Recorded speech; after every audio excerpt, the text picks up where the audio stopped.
Chapter 10 मारफ अल हदीस। किताब अल तहारत। बाब वज़ू की सुन्नतें और इसके आदाब। हदीस नंबर 451। तर्जुमा। हज़रत अनस से रिवायत है कि रसूलुल्लाह सल्लल्लाहु अलैहि वसल्लम का तरीक़ा ये था कि जब वज़ू फरमाते तो एक हाथ से पानी लेकर ठोड़ी के नीचे रश मुबारक के अंदरूनी हिस्सा में पहुँचाते और इससे रश मुबारक में खलाल करते, यानी हाथ की उंगलियां इसके दरमियान से निकालते और फरमाते मेरे रब ने मुझे ऐसा ही करने का हुक्म दिया है। सनन अबी दाऊद मारफ अल हदीस। किताब अल तहारत। बाब वज़ू की सुन्नतें और इसके आदाब। हदीस नंबर 452। तर्जुमा। हज़रत अब्दुल्लाह बिन अब्बास से रिवायत है कि रसूलुल्लाह सल्लल्लाहु अलैहि वसल्लम ने वज़ू में अपने सर मुबारक का मसह फरमाया और इसके साथ दोनों कानों का भी, इस तरह कि कानों के अंदरूनी हिस्सा का तो अंगूठों के बराबर वाली उंगलियों से मसह फरमाया और अपर के हिस्सा का दोनों अंगूठों से। सनन नसाई मारफ अल हदीस। किताब अल तहारत। बाब वज़ू की सुन्नतें और इसके आदाब। हदीस नंबर 453। तर्जुमा। रबी बिन मूस से रिवायत है कि रसूलुल्लाह सल्लल्लाहु अलैहि वसल्लम ने वज़ू फरमाया तो कानों का मसह करते हुए दोनों कानों के सुराखों में भी आप सल्लल्लाहु अलैहि वसल्लम ने अपनी उंगलियां डालीं। सनन अबी दाऊद मसनद अहमद सनन इब्न माजा मारफ अल हदीस। किताब अल तहारत। बाब वज़ू की सुन्नतें और इसके आदाब। हदीस नंबर 454। तर्जुमा। हज़रत अब्बू राफ़ा से रिवायत है कि रसूलुल्लाह सल्लल्लाहु अलैहि वसल्लम जब नमाज का वज़ू फरमाते थे तो उंगली में पहनी हुई अपनी अंगूठी को भी हरकत देते थे ताकि पानी इस जगह भी अच्छी तरह पहुँच जाए और कोई शक व शुबह बाकी न रहे। सनन दारक़ुतनी सनन इब्न माजा।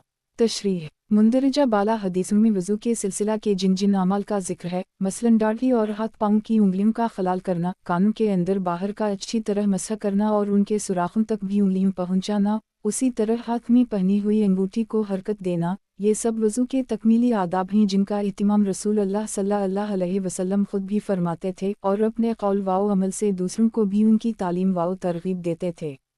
मारफ अल हदीस। किताब अल तहारत। बाब वज़ू में पानी बेज़रूरत ना बहाया जाए। हदीस नंबर 455। तर्जुमा। हज़रत अब्दुल्लाह बिन इमरू बिन अलास से रिवायत है कि साद बिन अबी वक़ास वज़ू कर रहे थे और उसमें पानी के इस्तेमाल में फ़ुज़ूल ख़र्ची से काम ले रहे थे। रसूलुल्लाह सल्लल्लाहु अलैहि वसल्लम उनके पास से गुज़रे तो आपने उनसे फ़रमाया, साद, ये कैसा असराफ़ है, यानी पानी बेज़रूरत क्यों बहाया जा रहा है? इन्होंने अर्ज़ किया, हुज़ूर सल्लल्लाहु अलैहि वसल्लम, किया वज़ू के पानी में भी असराफ़ होता है, यानी किया वज़ू में पानी ज़्यादा खर्च करना भी असराफ़ में दाखिल है। आप सल्लल्लाहु अलैहि वसल्लम ने फरमाया, हम ये भी असराफ़ में दाखिल है, अगरचे तुम किसी जारी नहर के किनारे ही पर क्यों ना हो।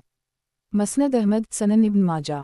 तशरीह। इस हदीस से मालूम हुआ कि वज़ू के आदाब में से ये भी है कि पानी के इस्तेमाल में असराफ़ से काम ना लिया जाए। मारफ अल हदीस।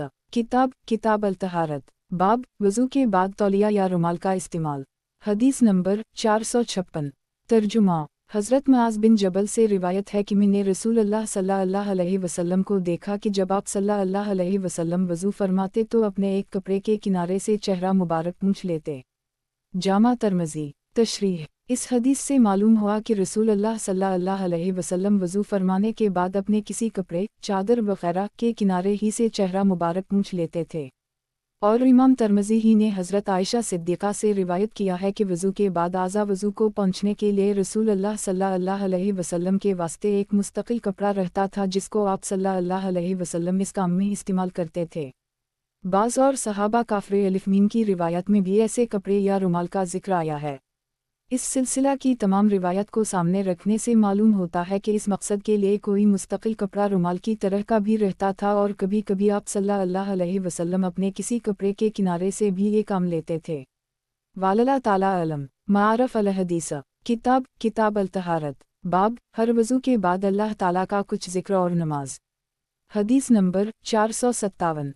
तर्जुमा। हज़रत अब्बू हरीरा से रिवायत है कि रसूलुल्लाह सल्लल्लाहु अलैहि वसल्लम ने एक दिन फजर की नमाज के बाद बिलाल से फरमाया, तुम्हें अपनी जिस इस्लामी अमल से सबसे ज़्यादा उम्मीद खैर व सवाब हो वो मुझे बतलाओ, क्योंकि मैंने तुम्हारे चप्पलों की चाप जन्नत में अपने आगे आगे सुनी है। मतलब ये है कि रात मैंने ख्वाब में देखा कि मैं जन्नत में चल फिर रहा हूँ और आगे आगे तुम्हारे कदमों की आहट सुन रहा हूँ, تو میں دریافت کرنا چاہتا ہوں کہ یہ تمہارے کس عمل کی برکت ہے، لہٰذا تم مجھے اپنا وہ عمل بتاؤ جس سے تمہیں سب سے زیادہ ثواب اور رحمت کی امید ہو۔ بلال نے عرض کیا کہ مجھے اپنے اعمال میں سب سے زیادہ امید اپنے اس عمل سے ہے کہ میں نے رات یا دن کے کسی وقت میں جب بھی وضو کیا ہے تو اس وضو سے میں نے نماز ضرور ہی پڑھی ہے، جتنی نماز کی بھی مجھے اللہ تعالیٰ کی طرف سے اس وقت توفیق ملی۔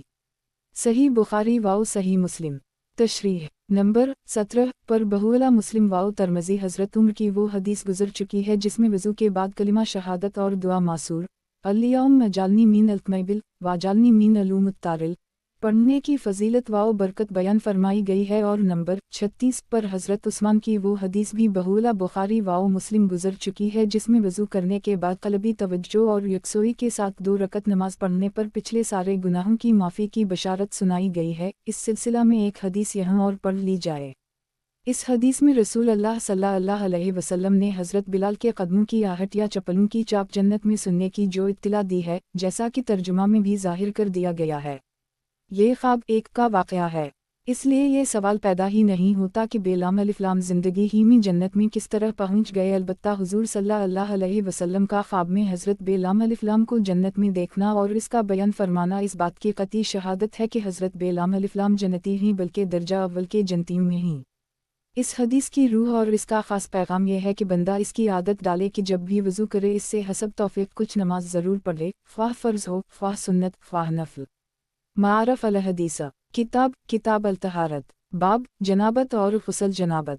حدیث نمبر 458۔ ترجمہ حضرت عبداللہ بن عمر سے روایت ہے کہ رسول اللہ صلی اللہ علیہ وسلم نے ارشاد فرمایا کہ حائضہ عورت اور جنبی آدمی قرآن پاک میں سے کچھ بھی نہ پڑھے، یعنی قرآن مجید جو اللہ تعالیٰ کا مقدس کلام ہے، اس کی تلاوت ان دونوں کے لیے بالکل ممنوع ہے۔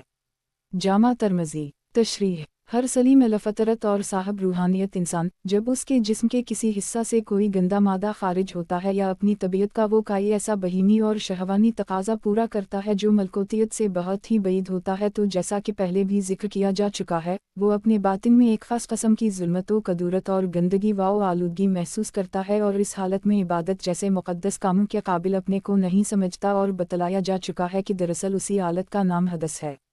پھر اس حدث کی 2 قسمیں ہیں، یا یوں کہے کہ 2 درجے ہیں، ایک حدث اصغر جس کے ازالہ کے لیے صرف وضو کافی ہو جاتا ہے، یعنی صرف وضو کر لینے سے ظلمت و گندگی کا وہ اثر زائل ہو جاتا ہے، اور دوسرے حدث اکبر جس کے اثرات زیادہ گہرے اور زیادہ وسیع ہوتے ہیں، اور ان کا ازالہ پورے جسم کے غسل ہی سے ہو سکتا ہے، پیشاب پاخانہ اور خروج ریا وغیرہ حدث اصغر کی مثالیں، اور مجامت و حیض و نفاس وغیرہ حدث اکبر کی۔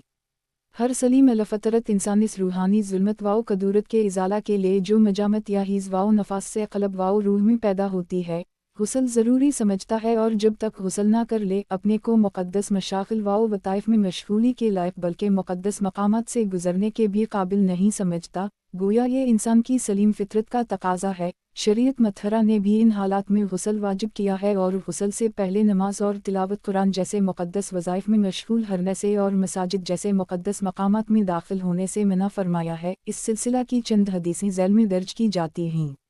معارف الحدیث کتاب الطہارت، باب جنابت اور غسل جنابت۔ حدیث نمبر 459۔ ترجمہ حضرت عائشہ صدیقہ سے روایت ہے کہ رسول اللہ صلی اللہ علیہ وسلم نے فرمایا، ان گھروں کا رخ مسجد کی طرف سے پھیر دو، یعنی ان کے دروازے جو مسجد کی طرف ہیں ان کو مسجد کی جانب سے بند کر کے دوسری جانب کھولو، کیونکہ کسی حائضہ عورت اور کسی جنبی کے لیے مسجد میں داخل ہونے کا بالکل جواز نہیں ہے، ان کے لیے مسجد میں آنا ناجائز و حرام ہے۔ سنن ابی داؤد۔ تشریح مسجد نبوی صلی اللہ علیہ وسلم جب شروع میں بنی تھی تو اس کے آس پاس کے بہت سے گھروں کے دروازے مسجد کی طرف تھے، گویا کہ صحن مسجد ہی میں کھلتے تھے۔ کچھ عرصہ کے بعد یہ حکم آ گیا کہ مسجد کے ادب و احترام کا یہ حق ہے کہ حائضہ اور جنبی اس میں داخل نہ ہوں۔ اس وقت رسول اللہ صلی اللہ علیہ وسلم نے یہ اعلان فرمایا اور حکم دیا کہ یہ سب دروازے مسجد کی جانب سے بند کر کے دوسری طرف کھولے جائیں۔ معارف الحدیث کتاب الطہارت، باب غسل جنابت کا طریقہ اور اس کے آداب۔ حدیث نمبر 460۔ ترجمہ حضرت ابو حریرہ سے روایت ہے کہ رسول اللہ صلی اللہ علیہ وسلم نے ارشاد فرمایا کہ جسم کے ہر بال کے نیچے جنابت کا اثر ہوتا ہے، اس لیے غسل جنابت میں بالوں کو اچھی طرح دھونا چاہیے۔ ताकि जिस्म इंसानी का वो हिस्सा भी जो बालों से छुपा रहता है पाक साफ हो जाए, और जल्द का जो हिस्सा जाहिर है जिस पर बाल नहीं ही इसकी भी अच्छी तरह सफाई धुलाई करनी चाहिए। सनन अबी दाऊद, जामा तरमज़ी, सनन इब्न माजा, मारफ अल हदीस। किताब अल तहारत, बाब गुस्ल जनाबत का तरीक़ा और इसके आदाब। हदीस नंबर 461। तर्जुमा। हज़रत अली करम अल्लाह वजह से रिवायत है कि रसूल अल्लाह सल्लल्लाहु अलैहि वसल्लम ने इरशाद फरमाया, जिस शख्स ने गुस्ल जनाबत में एक बाल भर भी जगह धोने से छोड़ दी तो उसको दोज़ख का ऐसा अज़ाब दिया जाएगा। हदीस के रावी हज़रत ऐन लामिये फरमाते हैं कि हुज़ूर सल्लल्लाहु अलैहि वसल्लम के इस इरशाद ही की वजह से मैं अपने सर के बालों का दुश्मन बन गया, यानी मैंने मामूल बना लिया कि जब ज़रा बढ़े मैंने उनका सफाया कर दिया। अबू दाऊद की रिवायत के मुताबिक ये जुमला आप सल्लल्लाहु अलैहि वसल्लम ने 3 दफ़ा फरमाया। सनन अबी दाऊद, मसनद अहमद, मसनद दारमी। तशरीह। इन दोनों हदीसों से मालूम हुआ कि गुस्ल जनाबत में सारे जिस्म का इस तरह धोया जाना ज़रूरी है कि एक बाल भर जगह भी धोने से बाकी ना रह जाए। बाज़ शारहीन ने लिखा है कि गुस्ल की सहूलत की वजह से हज़रत अली मुर्तज़ा ने सर के बाल साफ़ कराने का अपना जो मामूल बना लिया था, इससे मालूम हुआ कि इस मकसद से सर मनडाने का तरीक़ा भी जायज़ और मुस्तहसन है। अगरचे औली सर पर बाल रखने ही का तरीक़ा है, जैसा कि ख़ुद रसूल अल्लाह सल्लल्लाहु अलैहि वसल्लम का और बाकी खुलफ़ाए राशिदीन का मामूल था। मारफ अल हदीस। किताब अल तहारत, बाब गुस्ल जनाबत का तरीक़ा और इसके आदाब। हदीस नंबर 462। तर्जुमा। उम्मुल मोमिनीन हज़रत आयशा सिद्दीक़ा से रिवायत है कि रसूलुल्लाह सल्लल्लाहु अलैहि वसल्लम जब गुस्ल जनाबत फरमाते थे तो सबसे पहले अपने दोनों हाथ धोते थे, फिर बाएं हाथ से मकाम सतनजा को धोते और दाहिने हाथ से इस पर पानी डालते थे, फिर वज़ू फरमाते थे, उसी तरह जिस तरह नमाज के लिए वज़ू फरमाया करते थे। फिर पानी लेते थे और बालों की जड़ों में उंगलियां डालकर वहाँ पानी पहुँचाते थे, यहाँ तक कि जब आप सल्लल्लाहु अलैहि वसल्लम समझते थे कि आपने सब में पूरी तरह पानी पहुंचा लिया तो दोनों हाथ भर भर कर 3 दफ़ा पानी अपने सर के ऊपर डालते थे, इसके बाद बाकी सारे जिस्म पर पानी बहाते थे, इसके बाद दोनों पाँव धोते थे। सही बुखारी व सही मुस्लिम। मारफ अल हदीस। किताब अल तहारत, बाब गुस्ल जनाबत का तरीक़ा और इसके आदाब। हदीस नंबर 463। तर्जुमा। हज़रत अब्दुल्लाह बिन अब्बास से रिवायत है कि मेरी खाला उम्मुल मोमिनीन हज़रत मैमूना ने मुझसे बयान किया कि मैंने एक दफ़ा रसूलुल्लाह सल्लल्लाहु अलैहि वसल्लम के गुस्ल जनाबत के लिए पानी भर के आप सल्लल्लाहु अलैहि वसल्लम के पास रख दिया, तो आप सल्लल्लाहु अलैहि वसल्लम ने सबसे पहले अपने हाथों को 2 दफ़ा धोया, फिर अपना धुला हुआ हाथ आप सल्लल्लाहु अलैहि वसल्लम ने पानी के इस बर्तन में डाला और इससे पानी लेकर अपने मकाम सतनजा पर डाला और बाएं हाथ से इसको धोया, फिर अपना बाएं हाथ ज़मीन पर मारा और इसको खूब ज़मीन की मिट्टी से मिला और रगड़ा, फिर वज़ू किया जैसे कि आप सल्लल्लाहु अलैहि वसल्लम नमाज के लिए वज़ू फरमाया करते थे। इसके बाद 3 दफ़ा अपने सर पर पानी लप भर भर के डाला, फिर अपने सारे जिस्म को धोया, फिर इस जगह से हटकर आप सल्लल्लाहु अलैहि वसल्लम ने अपने दोनों पाँव धोए, फिर मैंने आप सल्लल्लाहु अलैहि वसल्लम को रुमाल दिया तो आप सल्लल्लाहु अलैहि वसल्लम ने उसको वापस फरमा दिया। सहीहीन ही की दूसरी रिवायत में यह इजाफा भी है कि रुमाल इस्तेमाल करने के बजाय आप सल्लल्लाहु अलैहि वसल्लम ने जिस्म पर से पानी को सोनत दिया और झाड़ दिया। सही बुखारी व सही मुस्लिम। तशरीह। हज़रत आयशा सिद्दीक़ा और हज़रत मैमूना की इन हदीसों से रसूलुल्लाह सल्लल्लाहु अलैहि वसल्लम के गुस्ल के तरीक़े की पूरी तफसील मालूम हो जाती है, यानी ये कि आप सल्लल्लाहु अलैहि वसल्लम सबसे पहले अपने दोनों हाथ 2-3 दफ़ा धोते थे, क्योंकि उन हाथों ही के ज़रिए पूरे जिस्म को गुस्ल दिया जाता है। इसके बाद आप सल्लल्लाहु अलैहि वसल्लम मकाम सतनजा को बाएं हाथ से धोते थे और दाहिने हाथ से इस पर पानी डालते थे, इसके बाद बाएं हाथ को मिट्टी से मिल के और रगड़ रगड़ कर खूब मांजते और धोते थे, फिर इसके बाद वज़ू फरमाते थे, जिसके ज़िम्न में 3-3 दफ़ा कली करके और नाक में पानी लेकर उसकी अच्छी तरह सफाई करके मुँह और नाक के अंदरूनी हिस्सा को गुस्ल देते थे और हसब आदत रश मुबारक में खलाल करके उसके एक एक बाल को गुस्ल देते और बालों की जड़ों में पानी पहुंचाते थे। इसके बाद उसी तरह सर के बालों को इत्मीमाम से धोते थे और हर बाल की जड़ तक पानी पहुंचाने की कोशिश करते थे। इसके बाद बाकी सारे जिस्म को गुस्ल देते थे, फिर गुस्ल की इस जगह से हटकर पाँव को फिर धोते थे। जाहिर है कि गुस्ल का सबसे ज़्यादा पाकीज़ा और बासलीका तरीक़ा यही हो सकता है। गुस्ल की जगह से हटकर फिर पाँव आप सल्लल्लाहु अलैहि वसल्लम गालिबन इसलिए धोते थे कि गुस्ल की वो जगह साफ़ और पुख्ता नहीं होती थी। मारफ अल हदीस। किताब अल तहारत, बाब गुस्ल जनाबत का तरीक़ा और इसके आदाब। हदीस नंबर 464। तर्जुमा। حضرت علی سے روایت ہے کہ رسول اللہ صلی اللہ علیہ وسلم کی نظر ایک شخص پر پڑی جو کھلے میدان میں برہنہ غسل کر رہا تھا، تو آپ صلی اللہ علیہ وسلم نے قریبی مناسب وقت میں منبر پر خطبہ دیا، جس میں معمول کے مطابق پہلے اللہ تعالیٰ کی حمد و ثنا کی، اس کے بعد فرمایا کہ اللہ تعالیٰ خود حیا فرمانے والا اور پردہ دار ہے، یعنی بندوں کی جن شرمناک حرکتوں کا ظاہر کرنا شرم و حیا کے خلاف ہے، اللہ تعالیٰ ان کو ظاہر نہیں فرماتا بلکہ ان کی پردہ داری فرماتا ہے، اور بندوں کے لیے بھی وہ حیا داری اور پردہ داری کو پسند فرماتا ہے، اس بنا پر اس کا حکم ہے، اور میں تم کو اس کی ہدایت اور تاکید کرتا ہوں کہ جب تم میں سے کوئی غسل کیا کرے تو پردہ کر لیا کرے، لوگوں کی نگاہوں کے سامنے بے پردہ کھڑا نہ ہو جایا کرے۔ سنن ابی داؤد، سنن نسائی۔ تشریح: مسنون یا مستحب غسل، شریعت نے جن حالات میں غسل کو فرض و واجب قرار دیا ہے اس کا بیان ہو چکا، اور اس کے متعلق رسول اللہ صلی اللہ علیہ وسلم کے ارشادات بھی درج کیے جا چکے۔ ان کے علاوہ بھی بعض موقعوں پر رسول اللہ صلی اللہ علیہ وسلم نے غسل کا حکم دیا ہے، لیکن یہ حکم بطور فرضیت اور وجوب کے نہیں ہے بلکہ اس کا درجہ سنت کا ہے۔ اس سلسلہ میں رسول اللہ صلی اللہ علیہ وسلم کی چند حدیث ذیل میں پڑھیں۔ معارف الحدیث، کتاب الطہارت، باب جمعہ کے دن کا غسل۔ حدیث نمبر 465۔ ترجمہ: حضرت عبداللہ بن عمر سے روایت ہے کہ رسول اللہ صلی اللہ علیہ وسلم نے ارشاد فرمایا، جب تم میں سے کوئی جمعہ کو یعنی جمعہ کی نماز کے لیے آئے تو اس کو چاہیے کہ غسل کرے، یعنی نماز جمعہ ادا کرنے کے لیے اس کو غسل کر کے آنا چاہیے۔ صحیح بخاری و صحیح مسلم۔ معارف الحدیث، کتاب الطہارت، باب جمعہ کے دن کا غسل۔ حدیث نمبر 466۔ ترجمہ: حضرت ابو ہریرہ سے روایت ہے کہ رسول اللہ صلی اللہ علیہ وسلم نے ارشاد فرمایا کہ ہر مسلمان پر حق ہے، یعنی اس کے لیے ضروری ہے کہ ہفتہ کے 7 دنوں میں سے ایک دن یعنی جمعہ کے دن غسل کرے، اس میں اپنے سر کے بالوں کو اور سارے جسم کو اچھی طرح دھوئے۔ صحیح بخاری و صحیح مسلم۔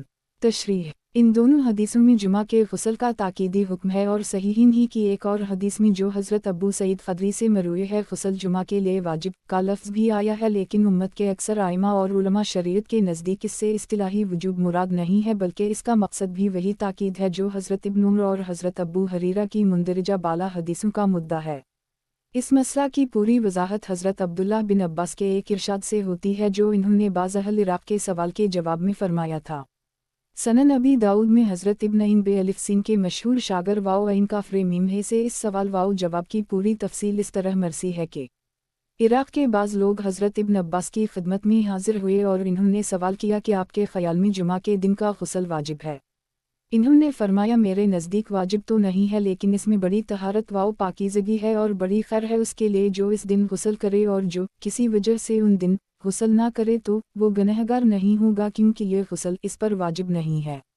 اس کے بعد حضرت ابن بے الف سین نے فرمایا، میں تمہیں بتاتا ہوں کہ غسل جمعہ کے حکم کی شروعات کیسے ہوئی۔ واقعہ یوں ہے کہ اسلام کے ابتدائی دور میں مسلمان لوگ غریب اور محنت کش تھے، صوف یعنی اونٹ، بھیڑ وغیرہ کے بالوں سے بنے ہوئے بہت موٹے کپڑے پہنتے تھے اور محنت مزدوری میں اپنی پیٹھوں پر بوجھ لادتے تھے، اور ان کی مسجد نبوی بھی بہت تنگ تھی اور اس کی چھت بہت نیچی تھی، اور ساری مسجد بس ایک چھپر کا سائبان تھا، سین کی وجہ سے اس میں انتہائی گرمی اور گھٹن رہتی تھی۔ پس رسول اللہ صلی اللہ علیہ وسلم ایک جمعہ کو، جبکہ سخت گرمی کا دن تھا، گھر سے مسجد تشریف لائے، اور لوگوں کا یہ حال تھا کہ صوف کے موٹے موٹے کپڑوں میں ان کو پسینے چھوٹ رہے تھے، اور ان سب چیزوں نے مل ملا کر مسجد کی فضا میں بدبو پیدا کر دی تھی، جس سے سب کو تکلیف اور اذیت ہو رہی تھی۔ تو رسول اللہ صلی اللہ علیہ وسلم نے جب یہ بدبو محسوس کی تو فرمایا کہ یا الناس اذا كان الهزالهم في الاخت علوا ولو يمس احدكم افضل ما يجد من الدنيا وطيبا۔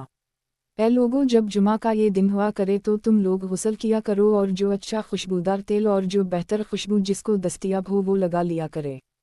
حضرت ابن بے الف سین فرماتے ہیں، اس کے بعد خدا کے فضل سے فقر و فاقہ کا وہ دور ختم ہو گیا، اور اللہ تعالیٰ نے مسلمانوں کو خوشحالی اور وسعت نصیب فرمائی۔ پھر صوف کے وہ کپڑے بھی نہیں رہے جن سے بدبو پیدا ہوتی تھی، اور وہ محنت و مشقت بھی نہیں رہی، اور مسجد کی وہ تنگی بھی ختم ہو گئی اور اس کو وسیع کر لیا گیا، اور اس کا نتیجہ یہ ہوا کہ جمعہ کے دن لوگوں کے پسینہ وغیرہ سے جو بدبو مسجد کی فضا میں پیدا ہو جاتی تھی وہ بات نہیں رہی۔ حضرت عبداللہ بن عباس کے اس بیان سے معلوم ہوا کہ اسلام کے ابتدائی دور میں اس خاص حالت کی وجہ سے جس کی ان کے اس بیان میں تفصیل کی گئی ہے، غسل جمعہ مسلمانوں کے لیے ضروری قرار دیا گیا تھا۔ اس کے بعد جب وہ حالت نہیں رہی تو اس حکم کا وہ درجہ تو نہیں رہا، لیکن بہرحال اس میں پاکیزگی ہے جو اللہ تعالیٰ کو پسند ہے، اور اب بھی اس میں خیر اور ثواب ہے۔ यानी अब वो मसनून और मस्तहब है, और समरा बिन जंदब की मुंदरजा ज़ल हदीस में गुस्ल जुमा की यही हैसियत सरीहन मज़कूर है। मारफ अल हदीसा किताब अल तहारत बाब जुमा के दिन का गुस्ल। हदीस नंबर 467। तर्जुमा। हज़रत समरा बिन जंदब से रिवायत है कि रसूल अल्लाह सल्लल्लाहु अलैहि वसल्लम ने इरशाद फरमाया, जो शख्स जुमा के दिन नमाज जुमा के लिए वज़ू कर ले तो भी काफ़ी है और ठीक है, और जो गुस्ल करे तो गुस्ल करना अफजल है। मसनद अहमद, सनन अबी दाऊद, जामा तरमज़ी, सनन नसाई, मसनद दारमी, मारफ अल हदीसा। किताब अल तहारत बाब मैयत को नहलाने के बाद गुस्ल। हदीस नंबर 468। तर्जुमा। हज़रत अब्बू हरीरा से रिवायत है कि रसूल अल्लाह सल्लल्लाहु अलैहि वसल्लम ने इरशाद फरमाया कि जो शख्स मैयत को गुस्ल दे तो उसको चाहिए कि गुस्ल करे। सनन इब्न माजा में ये हदीस बस उसी कद्र है, और मसनद अहमद, जामा तरमज़ी और सनन अबी दाऊद में इसके साथ ये इजाफ़ा भी है कि और जो शख्स मैयत का जनाजा उठाए इसको चाहिए कि वज़ू कर ले। तशरीह। उम्मत के आइमा और उलमा शरीयत के नज़दीक ये हुक्म इस्तिहबाबी है, इसलिए उनके नज़दीक मैयत को गुस्ल देने वाले के लिए मुस्तहब है कि गुस्ल से फारिग होने के बाद वो खुद भी गुस्ल कर ले, क्योंकि उसका काफ़ी इम्कान और इहतिमाल है कि गुसाला मैयत की छींटी उसके जिस्म के किसी हिस्सा पर पड़ गई हूँ। और एक दूसरी हदीस में जिसको इमाम बहीक़ी ने हज़रत अब्दुल्लाह बिन अब्बास से रिवायत किया है, इस गुस्ल के वजूब की सरी नफ़ी भी वारिद हुई है, इसलिए आम आइमा उम्मत ने मैयत को गुस्ल देने के बाद गुस्ल करने को मुस्तहब ही कहा है। उसी तरह हदीस के दूसरे जुज़ में जनाजा उठाने वालों को वज़ू करने का जो हुक्म है वो भी इस्तिहबाबी ही है, और इस हुक्म का मकसद गालिबन ये भी है कि जनाजा उठाने वाले पहले ही से वज़ू करके नमाज जनाजा पढ़ने के लिए तैयार रहें। वालला अलम। मारफ अल हदीसा। किताब अल तहारत बाब ईद के दिन का गुस्ल। हदीस नंबर 469। तर्जुमा। हज़रत अब्दुल्लाह बिन अब्बास से रिवायत है कि रसूल अल्लाह सल्लल्लाहु अलैहि वसल्लम ईद उल फितर और ईद अल अज़ही के दिन गुस्ल फरमाया करते थे। सनन इब्न माजा। तशरीह। ईद उल फितर और ईद अल अज़ही के दिन गुस्ल करना और हसब तौफ़ीक़ अच्छा साफ़ सुथरा लिबास पहनना और खुशबू इस्तेमाल करना उम्मत की उन मुतवारसा अमाल में से है जिनका रिवाज बल्ला शुबा क़रन अव्वल से चला आ रहा है, इसलिए इसमें शुबा नहीं किया जा सकता कि उम्मत को इसकी तालीम व हिदायत रसूल अल्लाह सल्लल्लाहु अलैहि वसल्लम के इरशाद या अमल ही से मिली है। लेकिन इन चीज़ों के बारे में जो रवायात तक्तिब हदीस में मिलती ही मुहद्दिसीन के उसूल तनक़ीद के मुताबिक इन सब की संदूं में ज़ोफ़ है। हज़रत अब्दुल्लाह बिन अब्बास की ये रिवायत जो सनन इब्न माजा के हवाला से यहाँ दर्ज की गई है उसकी सनद भी ज़ईफ़ है। ये एक मिसाल है इस हकीकत की कि बाज़ रिवायत की संदूं में इस्तिलाही ज़ोफ़ होता है लेकिन उनका मज़मून सही और साबित होता है। बस अगर किसी हदीस की सनद में मुहद्दिसीन के नज़दीक हो लेकिन इसका मज़मून शवाहिद व क़राइन से सही साबित होता हो तो वो सही हदीस ही की तरह हजरत और काबिल कबूल होगी। मारफ अल हदीसा। किताब अल तहारत बाब तैमम का हुक्म। हदीस नंबर 470। तर्जुमा। उम्मुल मोमिनीन हज़रत आयशा सिद्दीक़ा से रिवायत है, बयान फरमाती हैं कि एक सफ़र में तहक़ीक़े कौल के मुताबिक ग़ज़वा ज़ात अर्रक़ा में हम रसूल अल्लाह सल्लल्लाहु अलैहि वसल्लम के साथ गए।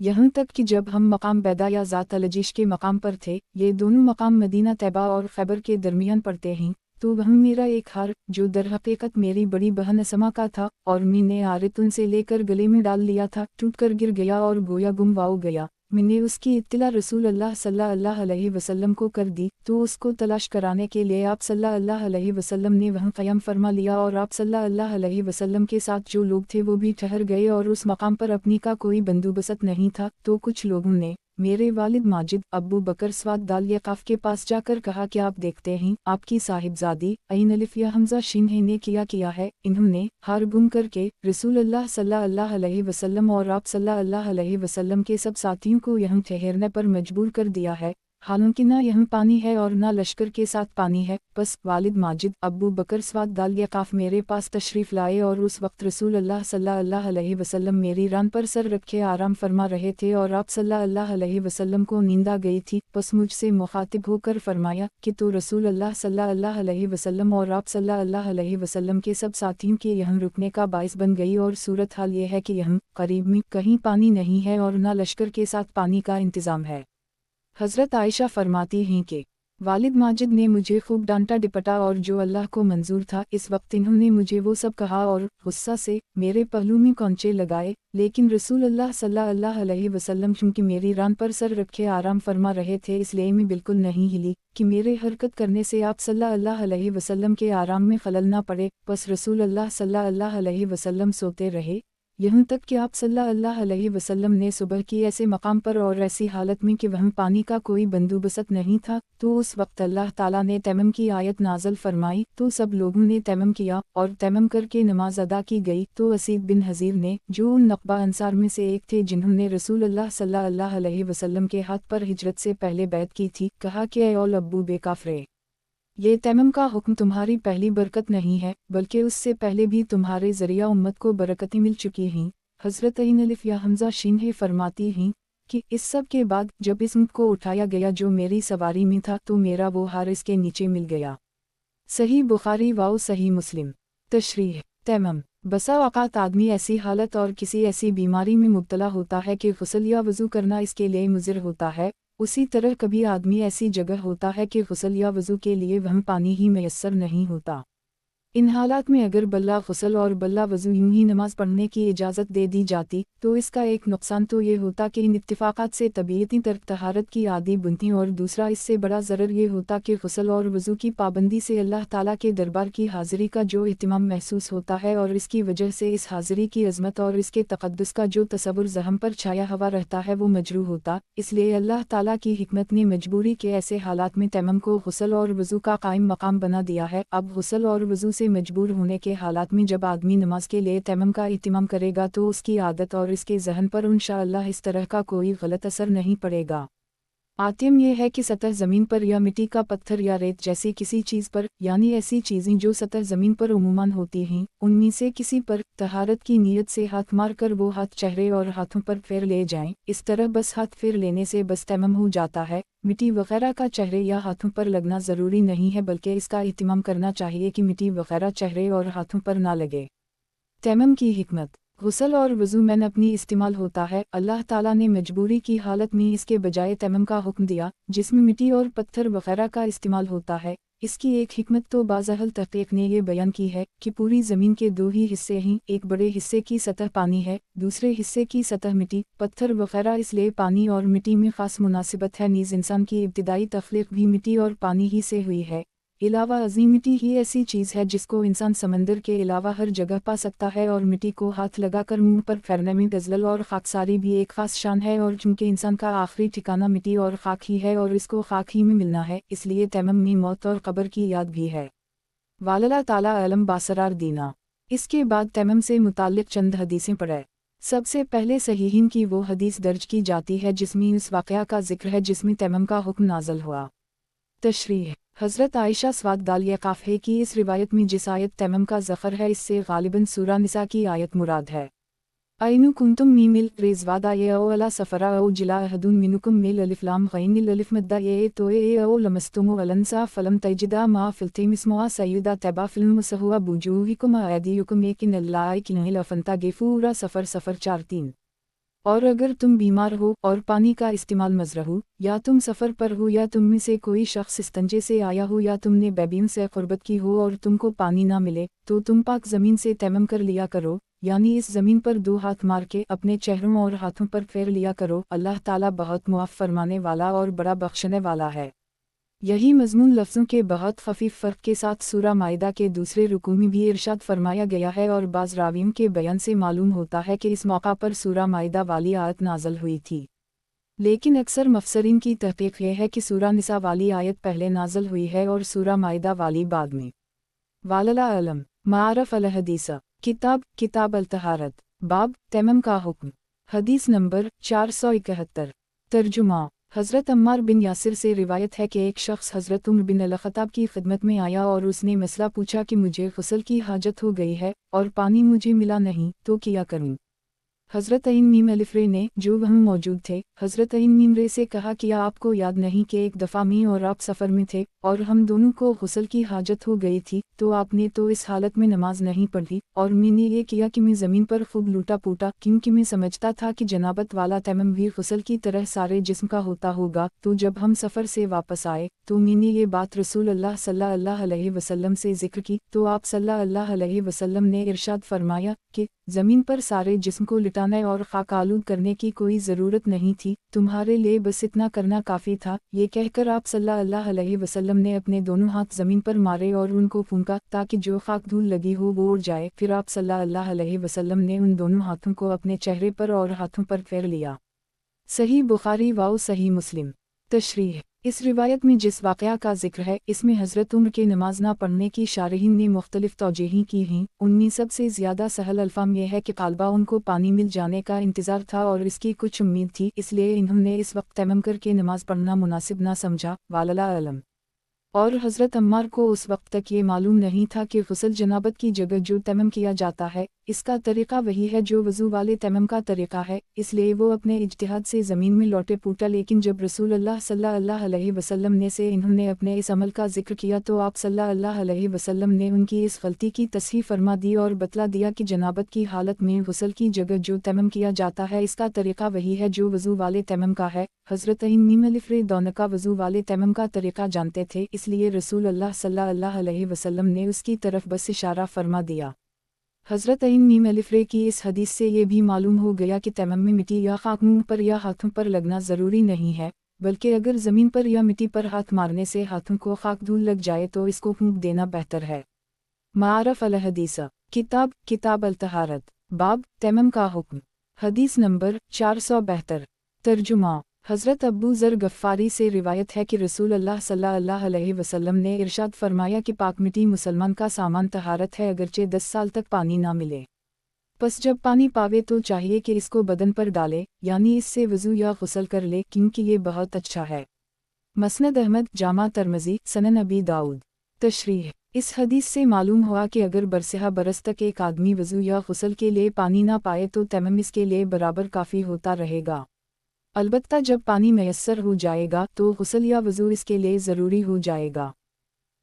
करीब सारे आइमा उम्मत इस पर मुत्तफ़िक़ हैं कि जिस शख्स पर गुस्ल वाजिब हो और पानी ना मिलने की वजह से या बीमारी की मजबूरी से उसने बजाय गुस्ल के तैमम किया हो तो उसको जब पानी मिल जाएगा या बीमारी का असर ख़त्म हो जाएगा तो गुस्ल करना इस पर वाजिब होगा।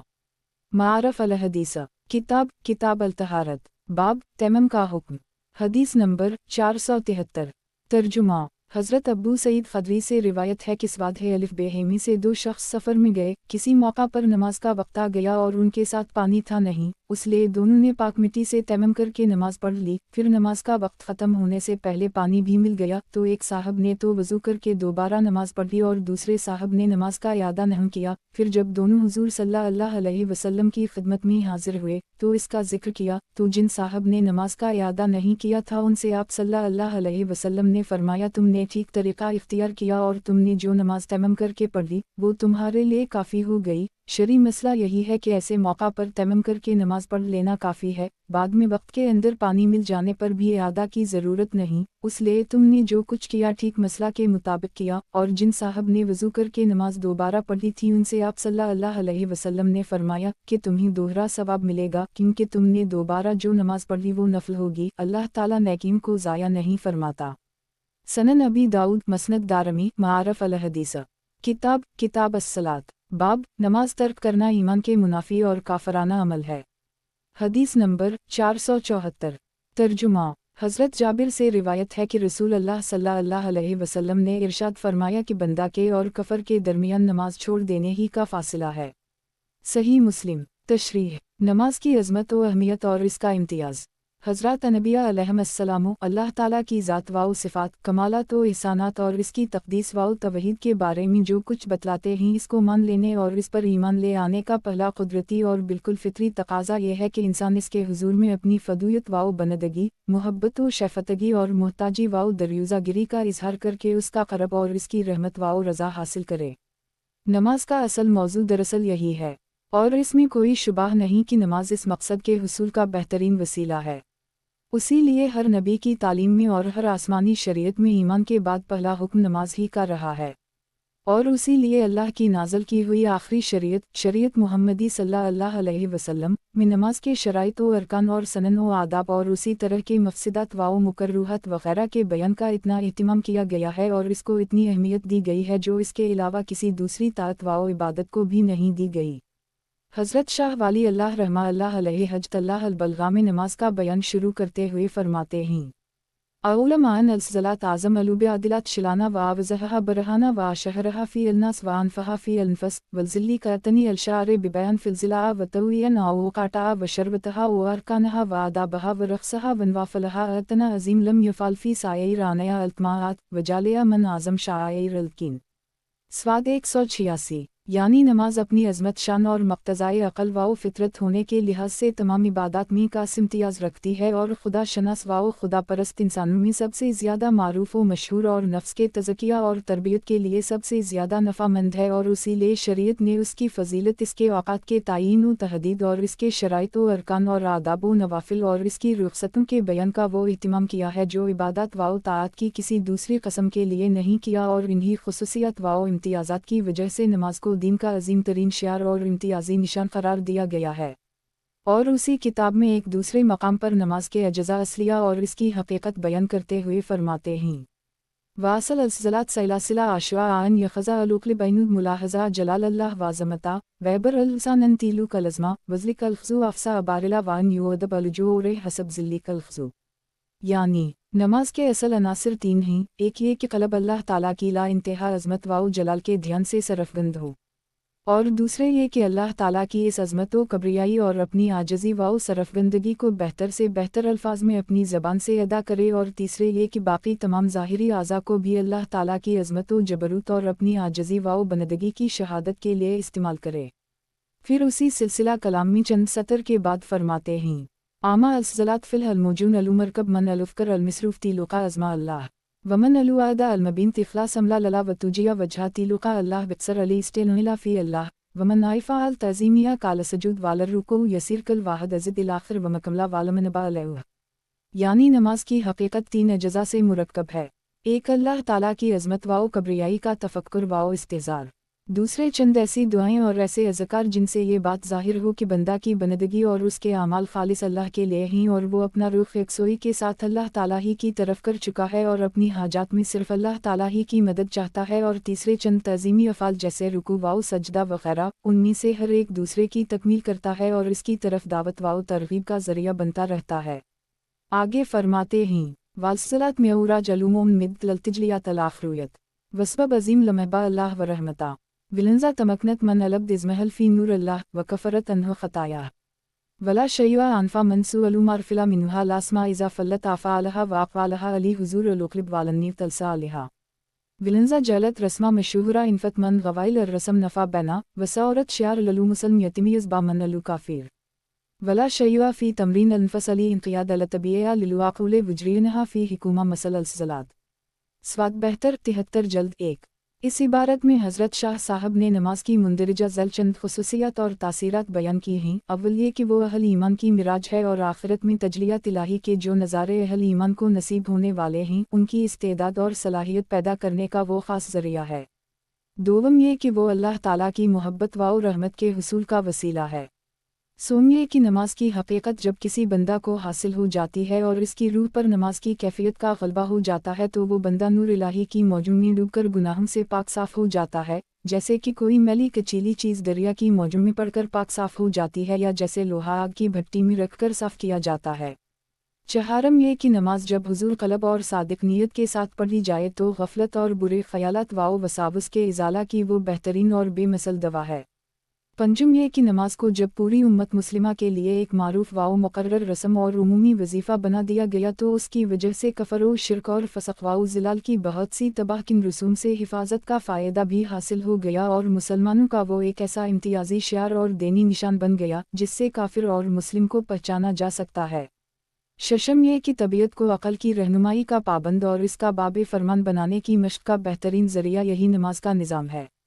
हज़रत शाह वली अल्लाह रहमा अल्लाह अलैहि ने नमाज की ये तमाम ख़ुसूसियत व तासीरात रसूल अल्लाह सल्लल्लाहु अलैहि वसल्लम के मुख्तलिफ़ इरशादात से अख़ज़ की हैं और हर एक का हवाला भी दिया है, लेकिन चूँकि वो पूरी हदीसें आगे अपनी अपनी जगह पर आने वाली हैं इसलिए हमने शाह साहब के हवालों को इस इबारत से हज़फ कर दिया है। नमाज की अज़मत व अहमियत और इसके इम्तियाज़ के बारे में जो कुछ मज़कूरा बाला इक़्तिबासात में शाह साहब ने फ़रमाया है हम इसको बिल्कुल काफ़ी समझते हुए उसी पर इक्तिफ़ा करते हैं। अब नाज़रीन किराम शाह साहब के उन इरशादात को ज़हन में रखकर नमाज से मुताल्लिक़ रसूल अल्लाह सल्लल्लाहु अलैहि वसल्लम के इरशादात पढ़ें। तशरीह मतलब ये है कि नमाज दीन इस्लाम का ऐसा शियार है और हकीकत ईमान से उसका ऐसा गहरा ताल्लुक़ है कि इसको छोड़ देने के बाद आदमी गोया कफर की सरहद में पहुंच जाता है। मारफ अल हदीस किताब अस्सलात बाब नमाज तर्क करना ईमान के मुनाफी और काफराना अमल है। हदीस नंबर 475। तर्जुमा हज़रत बरीदा से रिवायत है कि रसूलुल्लाह सल्लल्लाहु अलैहि वसल्लम ने इरशाद फरमाया कि हमारे और इस्लाम कबूल करने वाले आम लोगों के दरमियान नमाज का अहद व मीसाक है, यानी हर इस्लाम लाने वाले से हम नमाज का अहद लेते हैं जो ईमान की ख़ास निशानी और इस्लाम का शियार है। बस जो कोई नमाज छोड़ दे तो गोया उसने इस्लाम की राह छोड़ के काफराना तरीक़ा इख्तियार कर लिया। मारफ अल हदीस किताब अस्सलात बाब नमाज तर्क करना ईमान के मुनाफी और काफराना अमल है। हदीस नंबर 476।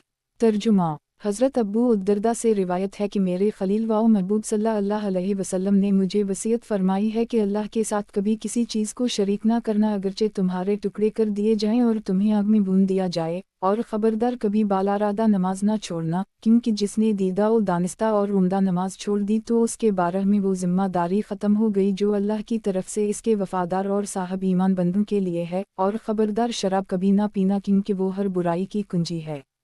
सनन इब्न माजा तशरीह जिस तरह हर हुकूमत पर इसकी रियाया के कुछ हुकूक होते हैं और रियाया जब तक बगावत जैसा कोई संगीन जुर्म न करे इन हुकूक की मुस्तहिक समझी जाती है, उसी तरह मालिक उल मलिक हक़ ताला शाना ने तमाम ईमान वालों और दीन इस्लाम कबूल करने वालों के लिए कुछ खास एहसानात व इनामात की ज़िम्मेदारी महज अपने लुत्फ़ व करम से ले ली जाती है, जिसका ज़ुहूर इंशाअल्लाह आखिरत में होगा। इस हदीस में रसूलुल्लाह सल्लल्लाहु अलैहि वसल्लम ने हज़रत अबू उद्दरदा को मुखातिब करके बता दिया है कि दीदा व दानिस्ता और बालारादा नमाज छोड़ देना दूसरे तमाम गुनाहों की तरह सिर्फ़ एक गुनाह नहीं है बल्कि बागियाना कसम की एक सरकशी है, जिसके बाद वो शख्स रब करीम की इनायत का मुस्तहिक नहीं रहता और रहमत ख़दांदे इससे बुरी अलज़मा हो जाती है। उसी मज़मून की एक हदीस बाज़ दूसरी किताबों में हज़रत इबादा बिन सामत की रिवायत से भी ज़िक्र की गई है। इसमें रसूलुल्लाह सल्लल्लाहु अलैहि वसल्लम ने नमाज के बारह में करीब इन्हीं अल्फाज में ताकीद व तंबीह फरमाई है, लेकिन उसके आखिरी अल्फाज तारक नमाज के बारह में ये है, फ़ैमिन तैरखा मुतामदा फ़िक़द ख़िलरज मीन अलूमिलेते, जिसने दीदा व दानिस्ता और उम्दा नमाज छोड़ दी तो वो हमारी मिल्लत से ख़ारिज हो गया। रवाह अल-तबरानी अल-तरगीब ललमनज़री। इन हदीसों में तर्क नमाज को कुफ्रिया मिल्लत से खरूज उसी बिना पर फरमाया है कि नमाज ईमान की ऐसी अहम निशानी और इस्लाम का ऐसा ख़ास अल्खास शियार है कि इसको छोड़ देना बज़ाहिर इस बात की अलामत है कि उस शख्स को अल्लाह व रसूल से और इस्लाम से ताल्लुक़ नहीं रहा और उसने अपने को मिल्लत इस्लामिया से अलग कर लिया है। ख़ासकर रसूल अल्लाह सल्लल्लाहु अलैहि वसल्लम के अहद सआदत में चूँकि इसका तसव्वुर भी नहीं किया जा सकता था कि कोई शख्स मोमिन और मुसलमान होने के बाद तारक नमाज भी हो सकता है, इसलिए इस दौर में किसी का तारक नमाज होना इसके मुसलमान न होने की आम निशानी थी। और इस आजिज़ का ख़याल है कि जलील अल-क़दर ताबई अबद अल्लाह बिन शफ़ीक़ ने सहाबा किराम के बारे में जो ये फरमाया है कि किलमिल आसूहिल्बु रसूल अल्लाह सल्लल्लाहु अलैहि वसल्लम ला यरन शय्या मीन अलाउ माले तैरकाउ कुफूरा खैरुल सलाते। रसूल अल्लाह सल्लल्लाहु अलैहि वसल्लम के असहाब किराम नमाज के सिवा किसी अमल के तर्क करने को भी कफर नहीं समझते थे। मुश्किलात बहुला जामा तरमज़ी। तो इस आजिज़ के नज़दीक इसका मतलब भी यही है कि सहाबा किराम दीन के दूसरे अरकान व आमाल मसलन रोज़ा, हज, ज़कात, जिहाद और उसी तरह इफ़लाक़ व मुआमलात वग़ैरह अबवाब के अहकाम में कोताही करने को तो बस गुनाह और मसीत समझते थे, लेकिन नमाज चूँकि ईमान की निशानी और इसका अमली सबूत है और मिल्लत इस्लामिया का ख़ास शियार है, इसलिए इसके तर्क को वो दीन इस्लाम बेतअल्लुक़ी और इस्लामी मिल्लत से ख़रूज की अलामत समझते थे। वालल्लाह ताला आलम। इन हदीसों से इमाम अहमद बिन हिन्नुन बेलाम और बाज़ दूसरे अकाबर उम्मत ने तो ये समझा है कि नमाज छोड़ देने से आदमी क़ता काफिर और मुर्तदा हो जाता है और इस्लाम से उसका कोई ताल्लुक़ नहीं रहता, हत्ता कि अगर वो उसी हाल में मर जाए तो इसकी नमाज जनाजा भी नहीं पढ़ी जाएगी और मुसलमानों के कब्रिस्तान में दफन होने की इजाज़त भी नहीं दी जाएगी। बहरहाल इसके अहकाम वही होंगे जो मुर्तद के होते हैं। गोया इन हज़रात के नज़दीक किसी मुसलमान का नमाज छोड़ देना बुत या सलीब के सामने सजदा करने या अल्लाह ताला या इसके रसूल की शान में गुस्ताखी करने की तरह का एक अमल है जिससे आदमी क़ता काफिर हो जाता है, ख्वाह उसके अक़ीदा में कोई तब्दीली ना हुई हो। लेकिन दूसरे अक्सर आइमा हक़ की राय यह है कि तर्क नमाज अगरचे एक काफराना अमल है जिसकी इस्लाम में कोई गुंजाइश नहीं, لیکن اگر کسی بدبخت نے صرف غفلت سے نماز چھوڑ دی ہے مگر اس کے دل میں نماز سے انکار اور عقیدہ میں کوئی انحراف نہیں پیدا ہوا ہے تو اگرچہ وہ دنیا و آخرت میں سخت سے سخت سزا کا مستحق ہے لیکن اسلام سے اور ملت اسلامیہ سے اس کا تعلق بالکل ٹوٹ نہیں گیا ہے اور اس پر مرتد کے احکام جاری نہیں ہوں گے۔ ان حضرات کے نزدیک مندرجہ بالا احادیث میں ترک نماز کو جو کفر کہا گیا ہے اس کا مطلب کافرانہ عمل ہے اور اس گناہ کی انتہائی شدت اور خباثت ظاہر کرنے کے لیے یہ انداز بیان اختیار کیا گیا ہے جس طرح کسی مضر غذا یا دوا کے لیے کہہ دیا جاتا ہے کہ یہ بالکل زہر ہے۔ معارف الحدیث کتاب الصلاۃ باب نماز ترک کرنا ایمان کے منافی اور کافرانہ عمل ہے۔ حدیث نمبر 477 ترجمہ حضرت عبداللہ بن عمرو بن العاص سے روایت ہے کہ ایک دن رسول اللہ صلی اللہ علیہ وسلم نے نماز کے بارے میں گفتگو فرماتے ہوئے ارشاد فرمایا کہ جو بندہ نماز اہتمام سے ادا کرے گا تو وہ قیامت کے دن اس کے واسطے نور ہوگی جس سے قیامت کی اندھیریوں میں اس کو روشنی ملے گی اور اس کے ایمان اور اللہ تعالیٰ سے اس کی وفاداری اور اطاعت شعاری کی نشانی اور دلیل ہوگی اور اس کے لیے نجات کا ذریعہ بنے گی، اور جس شخص نے نماز کی ادائیگی کا اہتمام نہیں کیا اور اس سے غفلت اور بے پرواہی برتی تو وہ اس کے واسطے نہ نور بنے گی، نہ برہان اور نہ ذریعہ نجات، اور وہ بدبخت قیامت میں قارون، فرعون، حامان اور مشرکین مکہ کے سرغنہ ابی بن خلف کے ساتھ ہوگا۔ مسند احمد، مسند دارمی، شعب الایمان للبیہقی۔ تشریح مطلب یہ ہے کہ نماز سے لاپرواہی وہ جرم عظیم ہے جو آدمی کو اس جہنم میں پہنچائے گا جہاں فرعون و حامان اور قارون اور ابی بن خلف جیسے خدا کے باغی ڈالے جائیں گے۔ لیکن ظاہر ہے کہ جہنم میں جانے والے سب لوگوں کا عذاب ایک ہی درجہ کا نہ ہوگا، ایک قید خانہ میں بہت سے قیدی ہوتے ہیں اور اپنے اپنے جرائم کے مطابق ان کی سزائیں مختلف ہوتی ہیں۔ ظلمات بازها فوق باز معرف الحدیث کتاب الصلاۃ باب نماز پنجگانہ کی فرضیت اور ان پر وعدہ مغفرت۔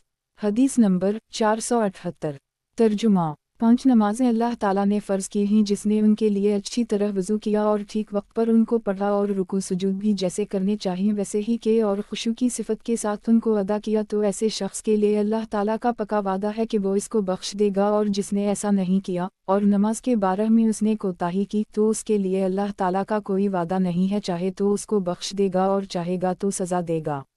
مسند احمد، سنن ابی داؤد۔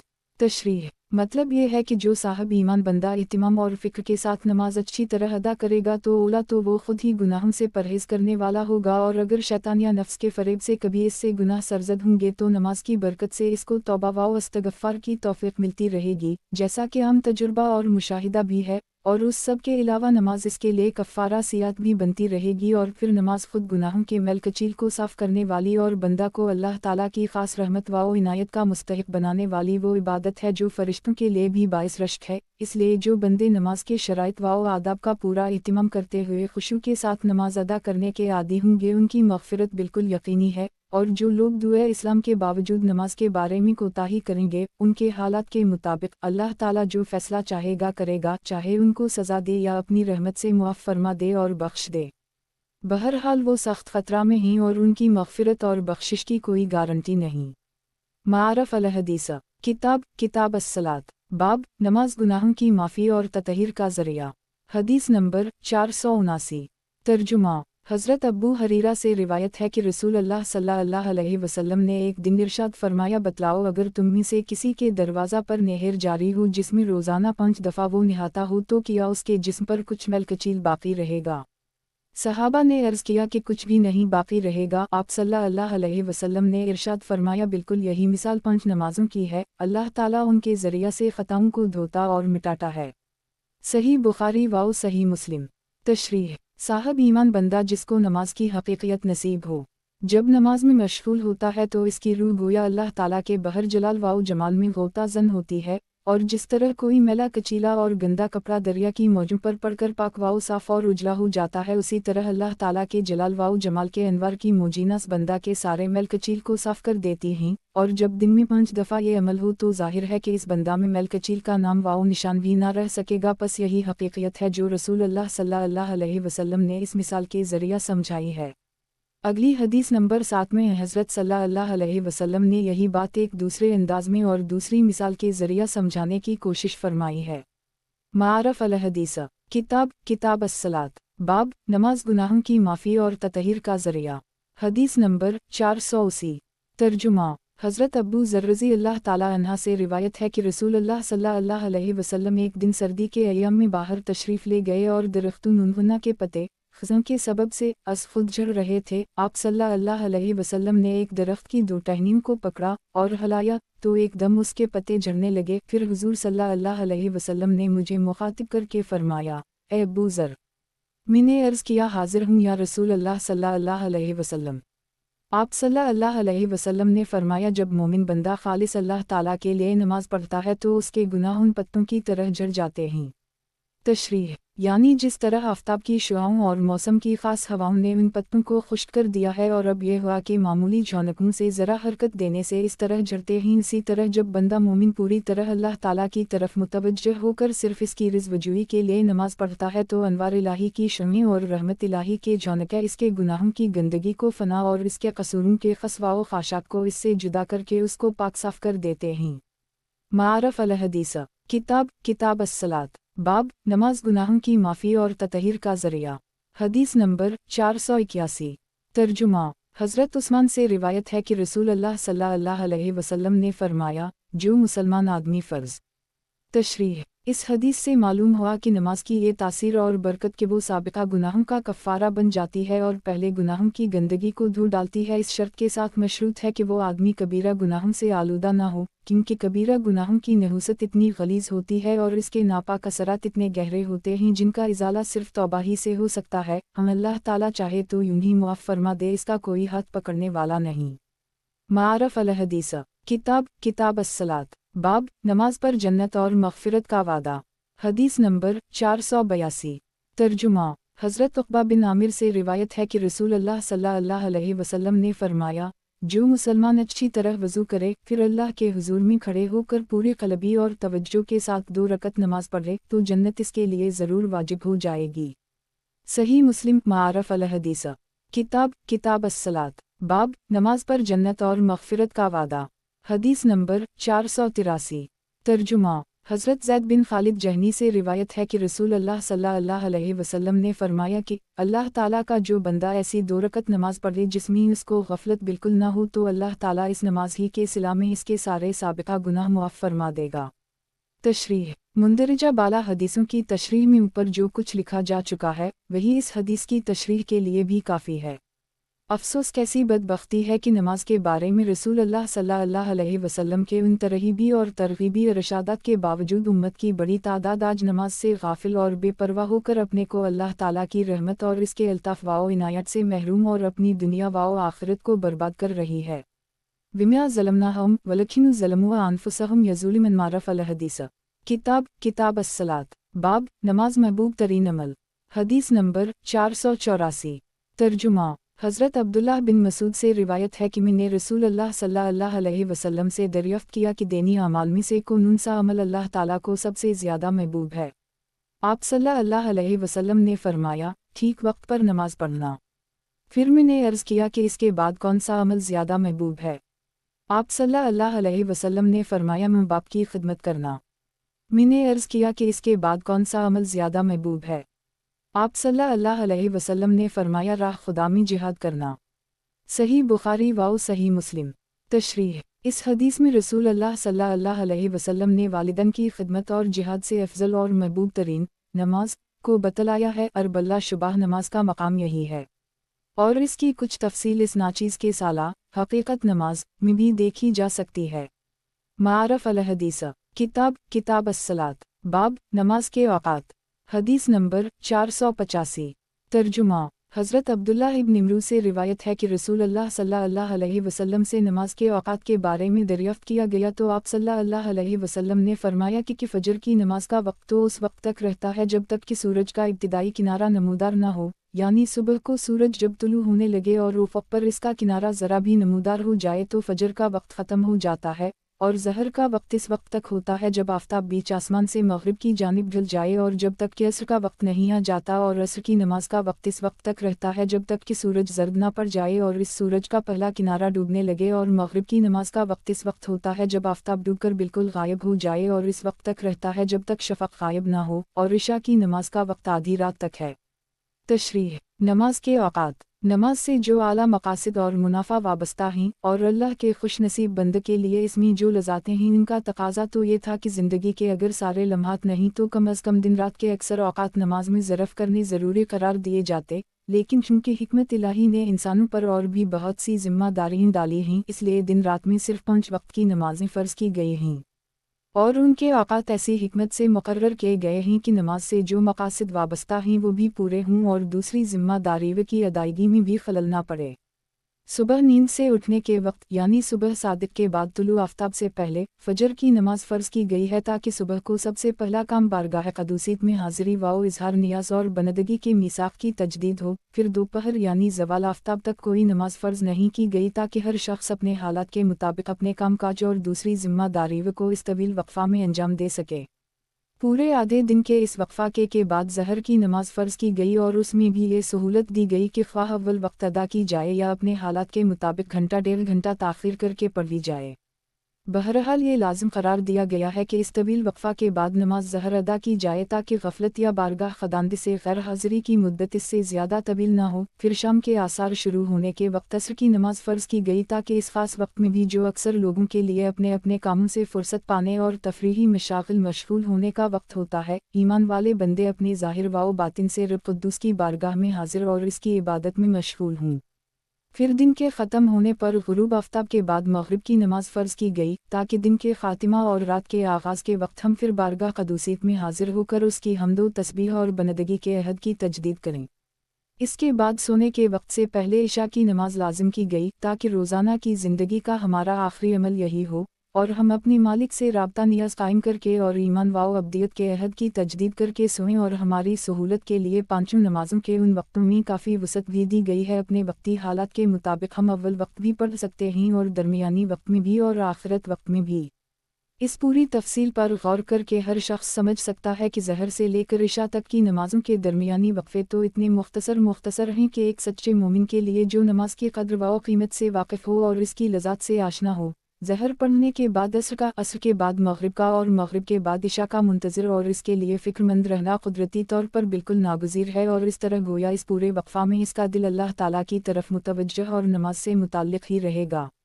अलबत्ता फ़जर से ज़हर तक का वक्फ़ा ख़ासा तवील है और जैसा कि ऊपर अर्ज़ किया गया, उसको इसलिए इतना तवील रखा गया है कि बंदे अपनी दूसरी ज़रूरियत और दूसरे कामों को इस वक्फ़ा में इत्मीनान से अंजाम दे सकें। ताहम इसकी तरग़ीब दी गई ये काफ़ जिन खुश नसीब बंदों से हो सके वो इस वक्फ़ा के दरमियान चाशत की चंद रकतें पढ़ लिया करें।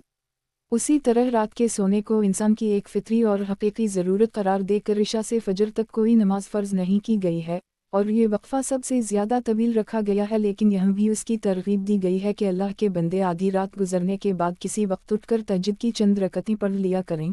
रसूल अल्लाह सल्लल्लाहु अलैहि वसल्लम ने उसकी बड़ी बड़ी फ़जीलतें बयान फरमाई हैं और ख़ुद आप सल्लल्लाहु अलैहि वसल्लम का ये ऐसा दायमी मामूल था कि सजर में भी क़ज़ा नहीं होता था।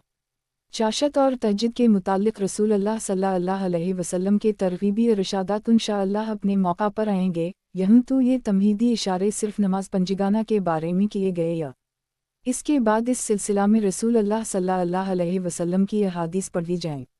तशरीह रसूल अल्लाह सल्लल्लाहु अलैहि वसल्लम ने इस हदीस में साइल के सवाल के जवाब में अक्सर नमाज़ों का आखिरी और इंतहाई वक्त ही बयान फरमाया है। इससे मालूम होता है कि साइल गालिबन यही दरियाफ्त करना चाहता है कि उन पाँचों नमाज़ों के वक्त में कहाँ तक वसअत है और हर नमाज किस वक्त तक पढ़ी जा सकती है और इसका आखिरी वक्त क्या है। इब्तिदाई वक्त गालिबन इसको मालूम होगा। वालला अलम मग़रिब की नमाज के बारे में इस हदीस में फरमाया गया है कि इसका वक्त इस वक्त तक रहता है जब तक शफ़क़ गायब ना हो। इस शफ़क़ की तयन और तहक़ीक़ में हमारे आइमा की राय कुछ मुख्तलिफ हैं। इतनी बात तो लोग आम तौर से जानते हैं कि ग़ुरूब आफ्ताब के बाद मग़रिब की जानिब कुछ देर तक सुर्ख़ी रहती है, एक इसके बाद वो सुर्ख़ी ख़त्म हो जाती है और इसकी जगह कुछ देर तक सफ़ेदी रहती है, दो फिर वो सफ़ेदी भी गायब हो जाती है और सियाही आ जाती है। बस अक्सर आइमा की तहक़ीक़ तो ये है कि शफ़क़ ग़ुरूब आफ्ताब के बाद वाली सुर्ख़ी का नाम है, इसलिए इन हज़रात के नज़दीक सुर्ख़ी ख़त्म होने पर मग़रिब का वक्त ख़त्म होकर इशा का वक्त आ जाता है।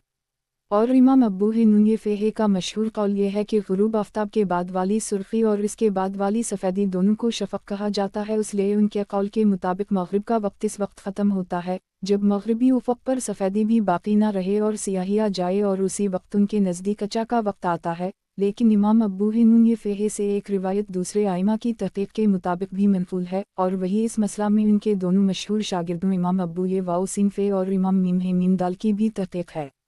उसी लिए बहुत से अकाबर अहनाफ ने उसी पर फतवी भी दिया है। इशा का आखिरी वक्त इस हदीस में और इसके अलावा भी बाज़ दूसरी हदीसों में आधी रात तक बताया गया है, लेकिन दूसरी बाज़ अहादीस से मालूम होता है कि सुबह सादिक तक इशा का वक्त बाकी रहता है। इसलिए जिन हदीसों में इशा का वक्त आधी रात तक बताया गया है, इनका मतलब ये समझा गया है कि आधी रात तक इशा की नमाज पढ़ना जायज़ है और इसके बाद पढ़ना मकरूह है। वालला अलम मारफ अल हदीस किताब अस्सलात बाब नमाज के औक़ात। हदीस नंबर 486। तर्जुमा हज़रत बरीदा से रिवायत है कि एक साहब ने रसूल अल्लाह सल्लल्लाहु अलैहि वसल्लम से नमाज के औक़ात के बारे में सवाल किया तो आप सल्लल्लाहु अलैहि वसल्लम ने उनसे फरमाया, उन दोनों दिन आज और कल तुम हमारे साथ नमाज पढ़ो। फिर दोपहर के बाद जैसे ही आफ़ताब ढल गया आप सल्लल्लाहु अलैहि वसल्लम ने बिलाल को हुक्म दिया, इन्होंने अज़ान दी। फिर आप सल्लल्लाहु अलैहि वसल्लम ने उनसे फरमाया तो इन्हों ज़हर की नमाज के लिए इकामत कही और ज़हर की नमाज पढ़ी गई। फिर असर का वक्त आने पर आप सल्लल्लाहु अलैहि वसल्लम ने बिलाल को हुक्म दिया, इन्होंने कायदा के मुताबिक पहले अज़ान और फिर असर के लिए इकामत कही और असर की नमाज हुई। और ये अज़ान और फिर नमाज ऐसे वक्त हुई कि आफ़ताब खूब ऊंचा और पूरी तरह रोशन और साफ था, यानी उसकी रोशनी में वो फ़र्क नहीं रहा था जो शाम को हो जाता है। फिर आफ़ताब गुरूब होते ही आप सल्लल्लाहु अलैहि वसल्लम ने बिलाल को हुक्म दिया तो इन्हों मग़रिब की इकामत कही और मग़रिब की नमाज हुई। जब जैसे ही शफ़क़ ग़ायब हुई तो आप सल्लल्लाहु अलैहि वसल्लम ने उनको हुक्म दिया तो इन्हों इशा की इकामत कही और इशा की नमाज पढ़ी गई। फिर रात के ख़त्म पर जैसे ही सुबह सादिक नमूदार हुई आप सल्लल्लाहु अलैहि वसल्लम ने उनको हुक्म दिया और इन्होंने फ़जर की इकामत कही और फ़जर की नमाज पढ़ी गई। फिर जब दूसरा दिन हुआ तो आप सल्लल्लाहु अलैहि वसल्लम ने बिलाल को ठंडे वक्त ज़हर की नमाज कायम करने का हुक्म दिया और फरमाया कि ज़हर आज ताख़ीर करके ठंडे वक्त पढ़ी जाए। तो आप सल्लल्लाहु अलैहि वसल्लम के हसब हुक्म इन्होंने ठंडे वक्त पर ज़हर की इकामत कही और खूब अच्छी तरह ठंडा वक्त कर दिया, यानी काफ़ी ताख़ीर करके ज़हर इस दिन बिल्कुल आखिरी वक्त पढ़ी गई और असर की नमाज ऐसे वक्त पढ़ी गई कि आफ़ताब अगरचे नीचे ही था, लेकिन कल गुज़श्ता के मुकाबला में ज़्यादा मुअख्खर करके पढ़ी और मग़रिब की नमाज आप सल्लल्लाहु अलैहि वसल्लम ने शफ़क़ के गायब हो जाने से पहले पढ़ी और इशा तिहाई रात गुजर जाने के बाद पढ़ी और फ़जर की नमाज असफ़ार के वक्त यानी दिन का उजाला फैल जाने पर पढ़ी। फिर आप सल्लल्लाहु अलैहि वसल्लम फरमाया, वो साहब कहाँ है जो नमाज के औक़ात के बारे में सवाल करते थे? उस शख्स ने अर्ज़ किया कि मैं हाजिर हूँ या रसूल अल्लाह। आप सल्लल्लाहु अलैहि वसल्लम ने उनसे फरमाया, तुम्हारी नमाज़ों का वक्त इसके दरमियान है जो तुमने देखा। तशरीह इन साइल को नमाज के औक़ात का अव्वल व आखिर समझाने के लिए रसूलुल्लाह सल्लल्लाहु अलैहि वसल्लम ने सिर्फ ज़बानी तालीम व तफ़हीम के बजाय ये बेहतर समझा कि अमल करके दिखा दिया जाए। इसलिए आप सल्लल्लाहु अलैहि वसल्लम ने उनसे फरमाया कि 2 दिन हमारे साथ 5 नमाज़ें पढ़ो। फिर पहले दिन आप सल्लल्लाहु अलैहि वसल्लम ने हर नमाज अव्वल वक्त पढ़ी और दूसरे दिन हर नमाज जायज़ हद तक मुअख्खर करके पढ़ी और उनसे फरमाया कि हर नमाज के वक्त का अव्वल व आखिर ये है जिसमें तुमने हमको नमाज पढ़ता देखा। मारफ अल हदीस किताब अस्सलात बाब नमाज के औक़ात। हदीस नंबर 487। तर्जुमा सैयार बिन सलामा से रिवायत है कि मैं अपने वालिद के साथ रसूलुल्लाह सल्लल्लाहु अलैहि वसल्लम के सहाबी अबू बुर्ज़ा अस्लमी की खिदमत में हाजिर हुआ, तो मेरे वालिद ने उनसे दरियाफ़्त किया कि रसूलुल्लाह सल्लल्लाहु अलैहि वसल्लम फ़र्ज़ नमाज़ें कैसे पढ़ा करते थे, यानी आप सल्लल्लाहु अलैहि वसल्लम के नमाज पढ़ने के औक़ात किया थे। तो इन्होंने फरमाया कि आप सल्लल्लाहु अलैहि वसल्लम दोपहर वाली नमाज जिसको तुम नमाज औली कहते हो यानी ज़हर उस वक्त पढ़ते थे जब सूरज ढल जाता था, और असर ऐसे वक्त पढ़ते थे कि इसके बाद हम में से कोई आदमी मदीना के बिल्कुल आखिरी से पर अपने घर वापस जाता तो ऐसे वक्त पहुंच जाता था कि आफ़ताब ज़िंदा होता था, यानी उसमें रोशनी व हरारत बाकी ही रहती थी, वो जर्द और ठंडा नहीं हो जाता था। आगे सैयार बिन सलामा कहते हैं, और मैं ये भूल गया कि हुजूर सल्लल्लाहु अलैहि वसल्लम की मग़रिब की नमाज के बारे में इन्होंने क्या बताया था। आगे अबू बरज़ा अस्लमी का बयान नकल करते हैं कि और इशा जिसे तुम लोग अतमा कहते हो, रसूलुल्लाह सल्लल्लाहु अलैहि वसल्लम देर करके पढ़ना पसंद फरमाते थे और उससे पहले सोने को और इसके बाद बातें करने को नापसंद फरमाते थे, और सुबह की नमाज से ऐसे वक्त फारिग होते थे जब आदमी सुबह के उजाले में अपने पास बैठने वालों को पहचान लेता था। और आप सल्लल्लाहु अलैहि वसल्लम फजर की नमाज में 60 से लेकर 100 तक आयतें पढ़ते थे। सही बुखारी व सही मुस्लिम। तशरीह इस हदीस के रावी सैयार बिन सलामा को ये याद नहीं रहा कि अबू बरज़ा अस्लमी ने हुजूर सल्लल्लाहु अलैहि वसल्लम की मग़रिब की नमाज का वक्त किया बताया था। दूसरी हदीसों से मालूम होता है कि आप सल्लल्लाहु अलैहि वसल्लम मग़रिब की नमाज आमतौर से अव्वल वक्त यानी आफ्ताब गुरूब होते ही पढ़ा करते थे। कभी किसी ख़ास ज़रूरत और मसलहत ही से आप सल्लल्लाहु अलैहि वसल्लम ने मग़रिब की नमाज की ताख़ीर करके पढ़ी है। मारफ़ अल हदीस किताब अस्सलात बाब नमाज के औक़ात। हदीस नंबर 488। तर्जुमा हज़रत हुस्न बिन अली के पोते मोहम्मद बिन इमरू बिन हुस्न से रिवायत है कि हमने जाबिर बिन अब्दुल्लाह से रसूल अल्लाह सल्लल्लाहु अलैहि वसल्लम की नमाज़ों के बारे में सवाल किया, यानी ये कि आप सल्लल्लाहु अलैहि वसल्लम पंजिगाना नमाज़ें किस वक्त पढ़ते थे। तो इन्होंने बताया कि ज़हर की नमाज आप सल्लल्लाहु अलैहि वसल्लम निस्फ़ नहार में यानी ज़वाल होते ही पढ़ते थे, और असर ऐसे वक्त कि सूरज बिल्कुल ज़िंदा होता था, इसकी गर्मी और रोशनी में कोई फ़र्क नहीं पड़ता था, और मग़रिब उस वक्त जब आफ्ताब गुरूब होता, और इशा के बारे में मामूल ये था कि जब लोग ज़्यादा तादाद में आ जाते तो आप सल्लल्लाहु अलैहि वसल्लम सोयरा पढ़ लेते थे और लोग कम होते तो मुअख्खर करके पढ़ते थे, और सुबह की नमाज अंधेरे में पढ़ते थे। सही बुखारी व सही मुस्लिम। तशरीह हज़रत जीम अलिफ बेरे की इस हदीस में और उससे पहली अबू बरज़ा अलिफ सीन लाम मीम ये वाली हदीस में भी ज़हर की नमाज के बारे में हुज़ूर सल्लल्लाहु अलैहि वसल्लम का मामूल ये बताया गया है कि आप सल्लल्लाहु अलैहि वसल्लम ज़वाल होते ही निस्फ़ल नहार में पढ़ लिया करते थे। लेकिन आगे आने वाली बाज़ दूसरी हदीसों से पता चलता है कि ये मामूल आप सल्लल्लाहु अलैहि वसल्लम का गर्मी के मौसम के अलावा था। जब गर्मी सख्त पड़ती थी तो आप सल्लल्लाहु अलैहि वसल्लम ज़हर में इतनी ताख़ीर फरमाते थे कि गर्मी की हिद्दत ख़त्म हो जाए और वक्त कुछ ठंडा हो जाए, और उसी की आप सल्लल्लाहु अलैहि वसल्लम ने उम्मत को भी हिदायत फरमाई है। मारफ़ अल हदीस किताब अस्सलात बाब नमाज के औक़ात। हदीस नंबर 489। तर्जुमा हज़रत अनस से रिवायत है कि रसूलुल्लाह सल्लल्लाहु अलैहि वसल्लम का मामूल था कि जब गर्मी होती तो देर करके ठंडे वक्त ज़हर की नमाज पढ़ते, और जब सर्दी का मौसम होता तो जल्दी यानी अव्वल ही वक्त में पढ़ लेते। नसाई मारफ़ अल हदीस किताब अस्सलात बाब नमाज के औक़ात। हदीस नंबर 490। तर्जुमा हज़रत अबू सईद ख़दरी से रिवायत है कि रसूलुल्लाह सल्लल्लाहु अलैहि वसल्लम ने फरमाया कि जब गर्मी सख्त हो तो ज़हर को ठंडे वक्त पढ़ा करो, क्योंकि गर्मी की शिद्दत आतिश दोज़ख के जोश से है। सही बुखारी। ये हदीस सही बुखारी और सही मुस्लिम दोनों में हज़रत अबू हरीरा की रिवायत से भी मरूए है, लेकिन उसमें फ़िलाब्रिदु बस्सैलते का लफ्ज़ है, अगरचे मुराद इससे भी ज़हर ही है। तशरीह दुनिया में हम जो कुछ देखते हैं और महसूस करते हैं इसके कुछ तो ज़ाहिरी असबाब होते हैं जिन्हें हम खुद भी जानते हैं और समझते हैं, और कुछ बातिनी असबाब होते हैं जो हमारे एहसास व इदराक की दस्तरस से बाहर होते हैं।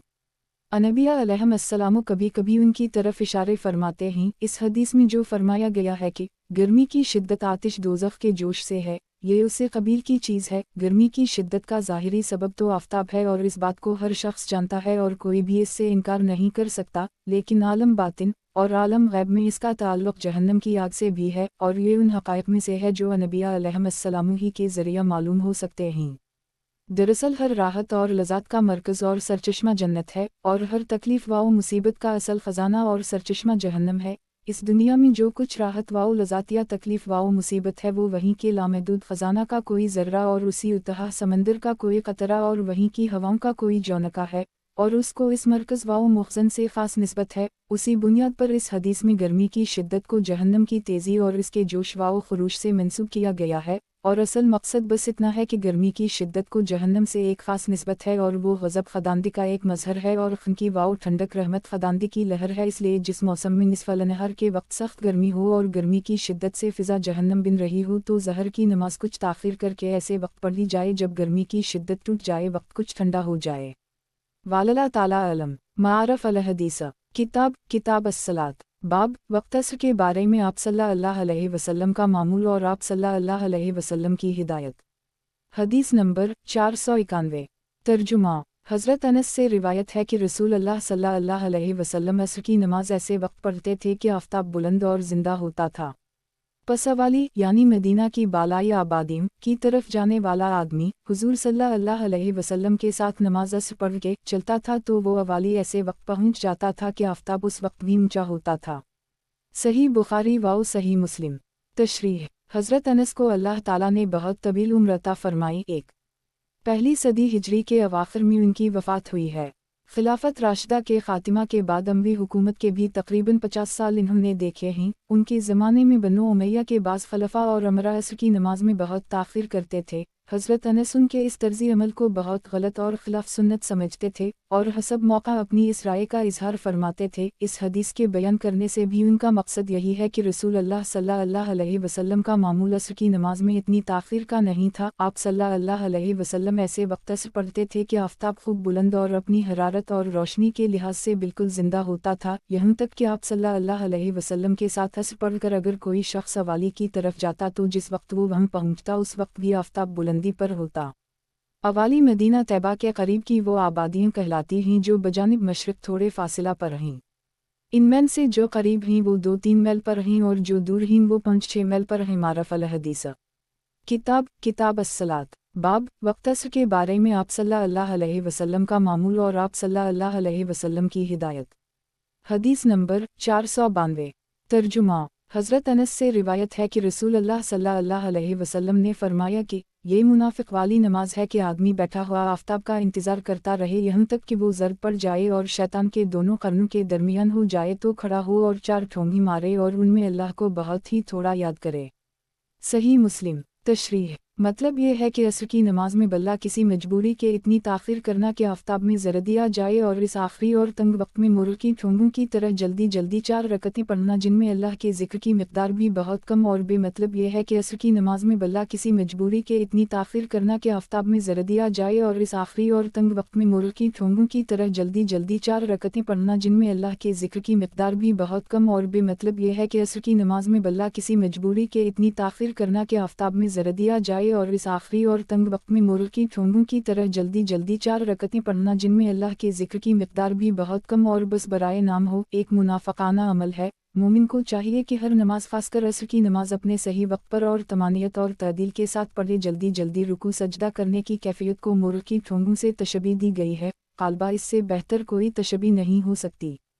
शैतान के 2 कर्नों के दरमियान आफ़ताब के तुलू और गुरूब होने का जिक्र बाज़ अहादीस में भी आया है। हम जिस तरह शैतान की पूरी हकीकत नहीं जानते उसी तरह इसके 2 कर्नों और इनके दरमियान आफ़ताब के तुलू व गुरूब की हकीकत भी हमारे मालूमात के दायरे से बाहर की चीज़ है और जैसा कि बाज़ शारहीन ने लिखा है ये भी मुमकिन है कि ये कोई तशबीह व तमसील हो। वालला अलम। मारफ़ अल हदीस किताब अस्सलात बाब वक्त मग़रिब के बारे में। हदीस नंबर 493।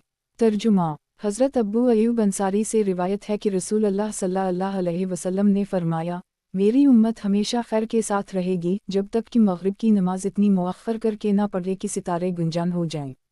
सनन अबी दाऊद। तशरीह मग़रिब की नमाज रसूल अल्लाह सल्लल्लाहु अलैहि वसल्लम उमूमन अव्वल वक्त में पढ़ते थे जैसा कि इस हदीस से मालूम हुआ। बल्ला किसी अज़र और मजबूरी के इसमें इतनी ताख़ीर करना कि सितारों का जाल आसमान पर फैल जाए नापसंदीदा और मकरूह है, अगरचे इसका वक्त जैसा कि पहले ज़िक्र किया जा चुका शफ़क़ ग़ायब होने तक बाकी रहता है।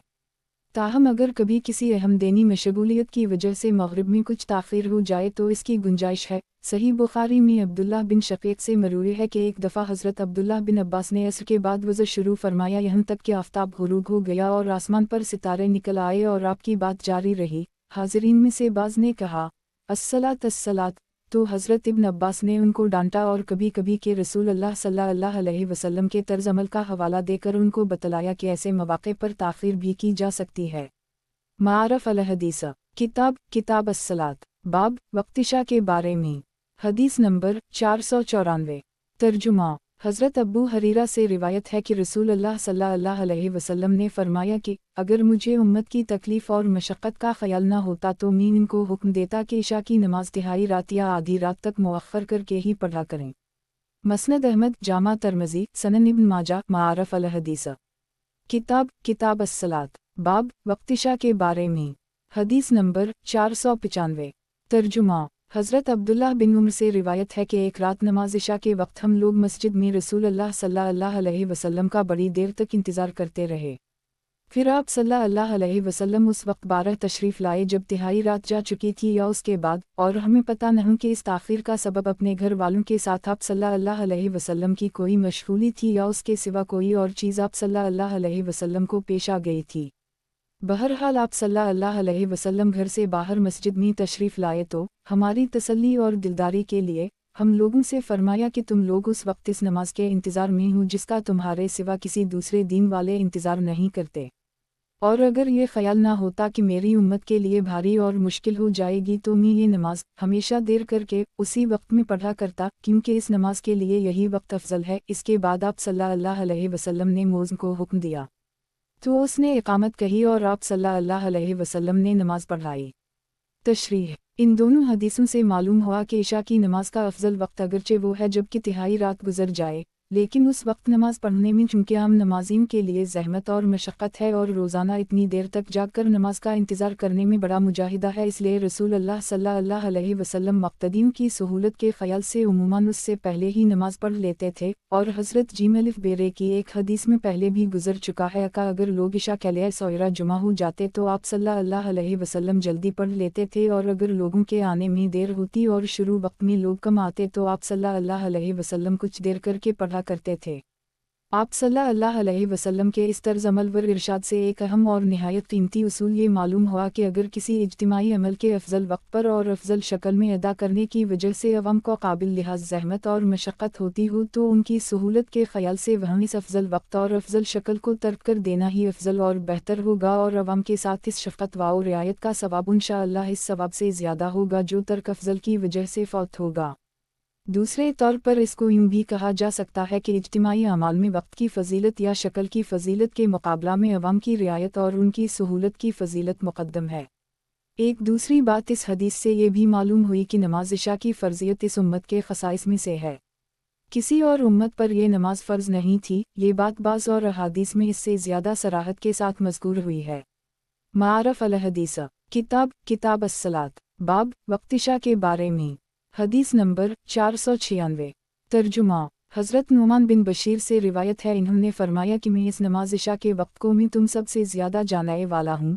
رسول اللہ صلی اللہ علیہ وسلم نماز عشاء اس وقت پڑھا کرتے تھے جس وقت مہینہ کی تیسری رات میں چند غروب ہوا کرتا تھا۔ سنن ابی داؤد مسند دارمی۔ تشریح: تجربہ اور حساب سے معلوم ہوا ہے کہ تیسری رات کو چند اکثر و بیشتر غروب آفتاب سے 2-2.5 گھنٹے بعد غروب ہوتا ہے۔ اس حدیث سے معلوم ہوا کہ رسول اللہ صلی اللہ علیہ وسلم کا عام معمول اتنے ہی وقت نماز عشاء پڑھنے کا تھا۔ معارف الحدیث کتاب الصلاۃ، باب وقت فجر کے بارے میں، حدیث نمبر 497۔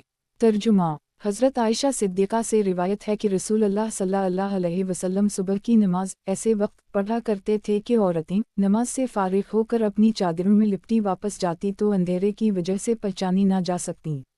صحیح بخاری و صحیح مسلم۔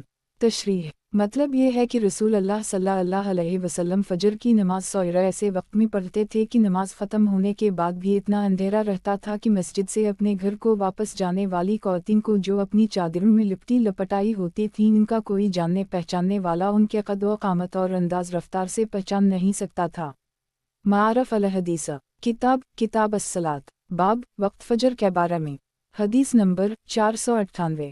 ترجمہ: حضرت قتادہ تابعی حضرت انس سے روایت ہے کہ رسول اللہ صلی اللہ علیہ وسلم اور آپ صلی اللہ علیہ وسلم کے خاص صحابی زید بن ثابت نے ایک دن ساتھ سحری کھائی، پھر جب یہ دونوں حضرات سحری سے فارغ ہو گئے اور رسول اللہ صلی اللہ علیہ وسلم نماز کے لیے کھڑے ہو گئے اور آپ صلی اللہ علیہ وسلم نے نماز پڑھائی، قتادہ کہتے ہیں ہم لوگوں نے پوچھا کہ ان دونوں کے کھانے سے فارغ ہونے اور نماز شروع کرنے کے درمیان کتنا وقفہ ہوا؟ انہوں نے بتایا کہ بس اس قدر کہ کوئی آدمی جتنی دیر میں قرآن مجید کی 50 آیتیں پڑھے۔ صحیح بخاری۔ تشریح: 50 آیتیں پڑھنے میں صرف چند منٹ صرف ہوتے ہیں۔ اس حساب سے اس دن فجر کی نماز رسول اللہ صلی اللہ علیہ وسلم نے گویا صبح صادق ہوتے ہی پڑھ لی تھی۔ حضور صلی اللہ علیہ وسلم کی عادت اگرچہ یہی تھی کہ جر سویرے پڑھتے تھے، جیسا کہ ابھی حضرت سواد دالیہ قافے کی حدیث سے بھی معلوم ہو چکا ہے، لیکن صبح صادق ہوتے ہی بالکل شروع وقت میں نماز پڑھ لینا آپ صلی اللہ علیہ وسلم کا عام طریقہ نہیں تھا، جیسا کہ ابو برزہ الف سین لام میم یہ اور عبداللہ بن میم سین عین واو دال وغیرہ کی حدیثوں سے معلوم ہوتا ہے۔ اس لیے قرین قیاس یہ ہے کہ حضرت الف نون سین نے جس دن کا یہ واقعہ بیان کیا ہے اس دن آپ صلی اللہ علیہ وسلم نے کسی خاص وجہ سے نماز بالکل شروع وقت ہی میں پڑھ لی تھی، جس طرح ہم لوگ بھی کبھی کبھی خاص حالات میں ایسا کر لیتے ہیں۔ واللہ اعلم۔ معارف الحدیث کتاب الصلاۃ، باب وقت فجر کے بارے میں، حدیث نمبر 499۔ ترجمہ: हज़रत राफ़ा बिन खदीज से रिवायत है कि रसूल अल्लाह सल्लल्लाहु अलैहि वसल्लम ने फरमाया कि असफार में अदा करो नमाज फ़जर, यानी सुबह का उजाला फैल जाने पर फ़जर की नमाज पढ़ो, क्योंकि इसमें ज़्यादा अजर व सवाब है। सनन अबी दाऊद, जामा तरमज़, मसनद दारमी। तशरीह। हज़रत आयशा सिद्दीक़ा की मुंदरजा बाला हदीस से मालूम हुआ था कि रसूल अल्लाह सल्लल्लाहु अलैहि वसल्लम फ़जर की नमाज सोयरे और इतने अंधेरे में पढ़ते थे कि नमाज से फ़ारिग होने के बाद भी ऐसा अंधेरा रहता था कि नमाज पढ़कर घर वापस जाने वाली ख़वातीन पहचानी नहीं जा सकती थीं। और हज़रत राफ़ा बिन खदीज की इस हदीस से मालूम हुआ कि फ़जर की नमाज सुबह का उजाला फैल जाने पर पढ़ना अफजल और ज़्यादा सवाब की बात है। आइमा मुज्तहिदीन और उलमा दीन ने इस इख्तिलाफ को कई तरीक़ों से हल किया है। इस आजिज़ के नज़दीक बाज़ अकाबर उलमा की ये तवज्जिह सबसे ज़्यादा राइज है कि राफ़ा बिन खदीज की इस हदीस के मुताबिक फ़जर के लिए अफजल तो असफ़ार ही है, यानी ये कि कुछ ताख़ीर करके उस वक्त पढ़ी जाए जब सुबह का उजाला फैल जाए। लेकिन चूँकि रसूल अल्लाह सल्लल्लाहु अलैहि वसल्लम के ज़माने में ज़्यादातर लोग तहज्जुद पढ़ने वाले और फ़जर के लिए अव्वल वक्त उठने वाले थे, जैसा कि आज तक भी अहल सलाह व तक़वी का आम हाल है, इसलिए उनके लिए सहूलत उसी में थी कि फ़जर की नमाज ताख़ीर से न पढ़ी जाए। देर करके असफार में पढ़ने की सूरत में उनको तवील इंतज़ार की ज़हमत उठानी पड़ती, इसलिए रसूल अल्लाह सल्लल्लाहु अलैहि वसल्लम फ़जर की नमाज ज़्यादातर सोयरा गलस ही में पढ़ते थे। गोया जिस तरह इशा की नमाज के लिए तिहाई रात तक की ताख़ीर अफजल होने के बावजूद आप सल्लल्लाहु अलैहि वसल्लम के लिए गलस में यानी अंधेरे में पढ़ते थे, और पहले अर्ज़ किया जा चुका है कि अल्लाह के बंदों की रियायत और सहूलत की फ़जीलत वक्त से मुक़द्दम और बालातर है। हमारे ज़माने में चूँकि तहज्जुद गुज़ार और फ़जर के लिए अव्वल वक्त में उठने वाले बहुत कम हैं और ज़्यादा लोगों को सहूलत असफ़ार में यानी उजाला फैल जाने पर पढ़ने में है, बल्कि फ़जर की जमात अगर अव्वल वक्त गलस में हो तो नमाज़ियों में से भी बहुत कम शरीक जमात हो सकेंगे। इन सब वजूह से हमारे ज़माने में कुछ ताख़ीर करके असफ़ार ही में फ़जर की नमाज़ पढ़ना बेहतर होगा। ताहम अगर किसी जगह के आम नमाजी अव्वल वक्त ही में जुमा हो जाते हों और ताख़ीर में उनके लिए ज़हमत और मशक्क़त हो तो उनके लिए यही बेहतर होगा कि वो अव्वल वक्त यानी गलस ही में नमाज़ पढ़ लें, जैसा कि रसूल अल्लाह सल्लल्लाहु अलैहि वसल्लम का अक्सर मामूल था। बहुत से दीनी हलक़ों में रमज़ान मुबारक में फ़जर की नमाज अव्वल वक्त गलस में पढ़ने का दस्तूर उसी बुनियाद पर है। मारफ़ अल हदीस किताब अस्सलात बाब आखिर वक्त नमाज पढ़ने के बारे में। हदीस नंबर 500। तर्जुमा। हज़रत आयशा सिद्दीक़ा से रिवायत है कि रसूल अल्लाह सल्लल्लाहु अलैहि वसल्लम ने अपनी सारी उम्र में 2 दफ़ा भी कोई नमाज इसके आखिरी वक्त में नहीं पढ़ी, यहाँ तक कि अल्लाह ने आप सल्लल्लाहु अलैहि वसल्लम को उठा लिया। तशरीह। हज़रत आयशा सिद्दीक़ा ने अपने इस बयान में 2 दफ़ा की क़ालबा इसलिए लगाई है कि एक दफ़ा एक शख्स को हर नमाज का अव्वल व आखिर वक्त बताने के लिए आप सल्लल्लाहु अलैहि वसल्लम ने एक दिन की नमाज़ें आखिर वक्त में भी पढ़कर दिखाई थी। ये वाक़या सही मुस्लिम के हवाले से नंबर 13 पर दर्ज हो चुका है। बहरहाल इस बयान से हज़रत सिद्दीक़ा का मकसद यही है कि नमाज को मुअख्खर करके आखिरी वक्त में पढ़ना हुज़ूर सल्लल्लाहु अलैहि वसल्लम का तरीक़ा नहीं था।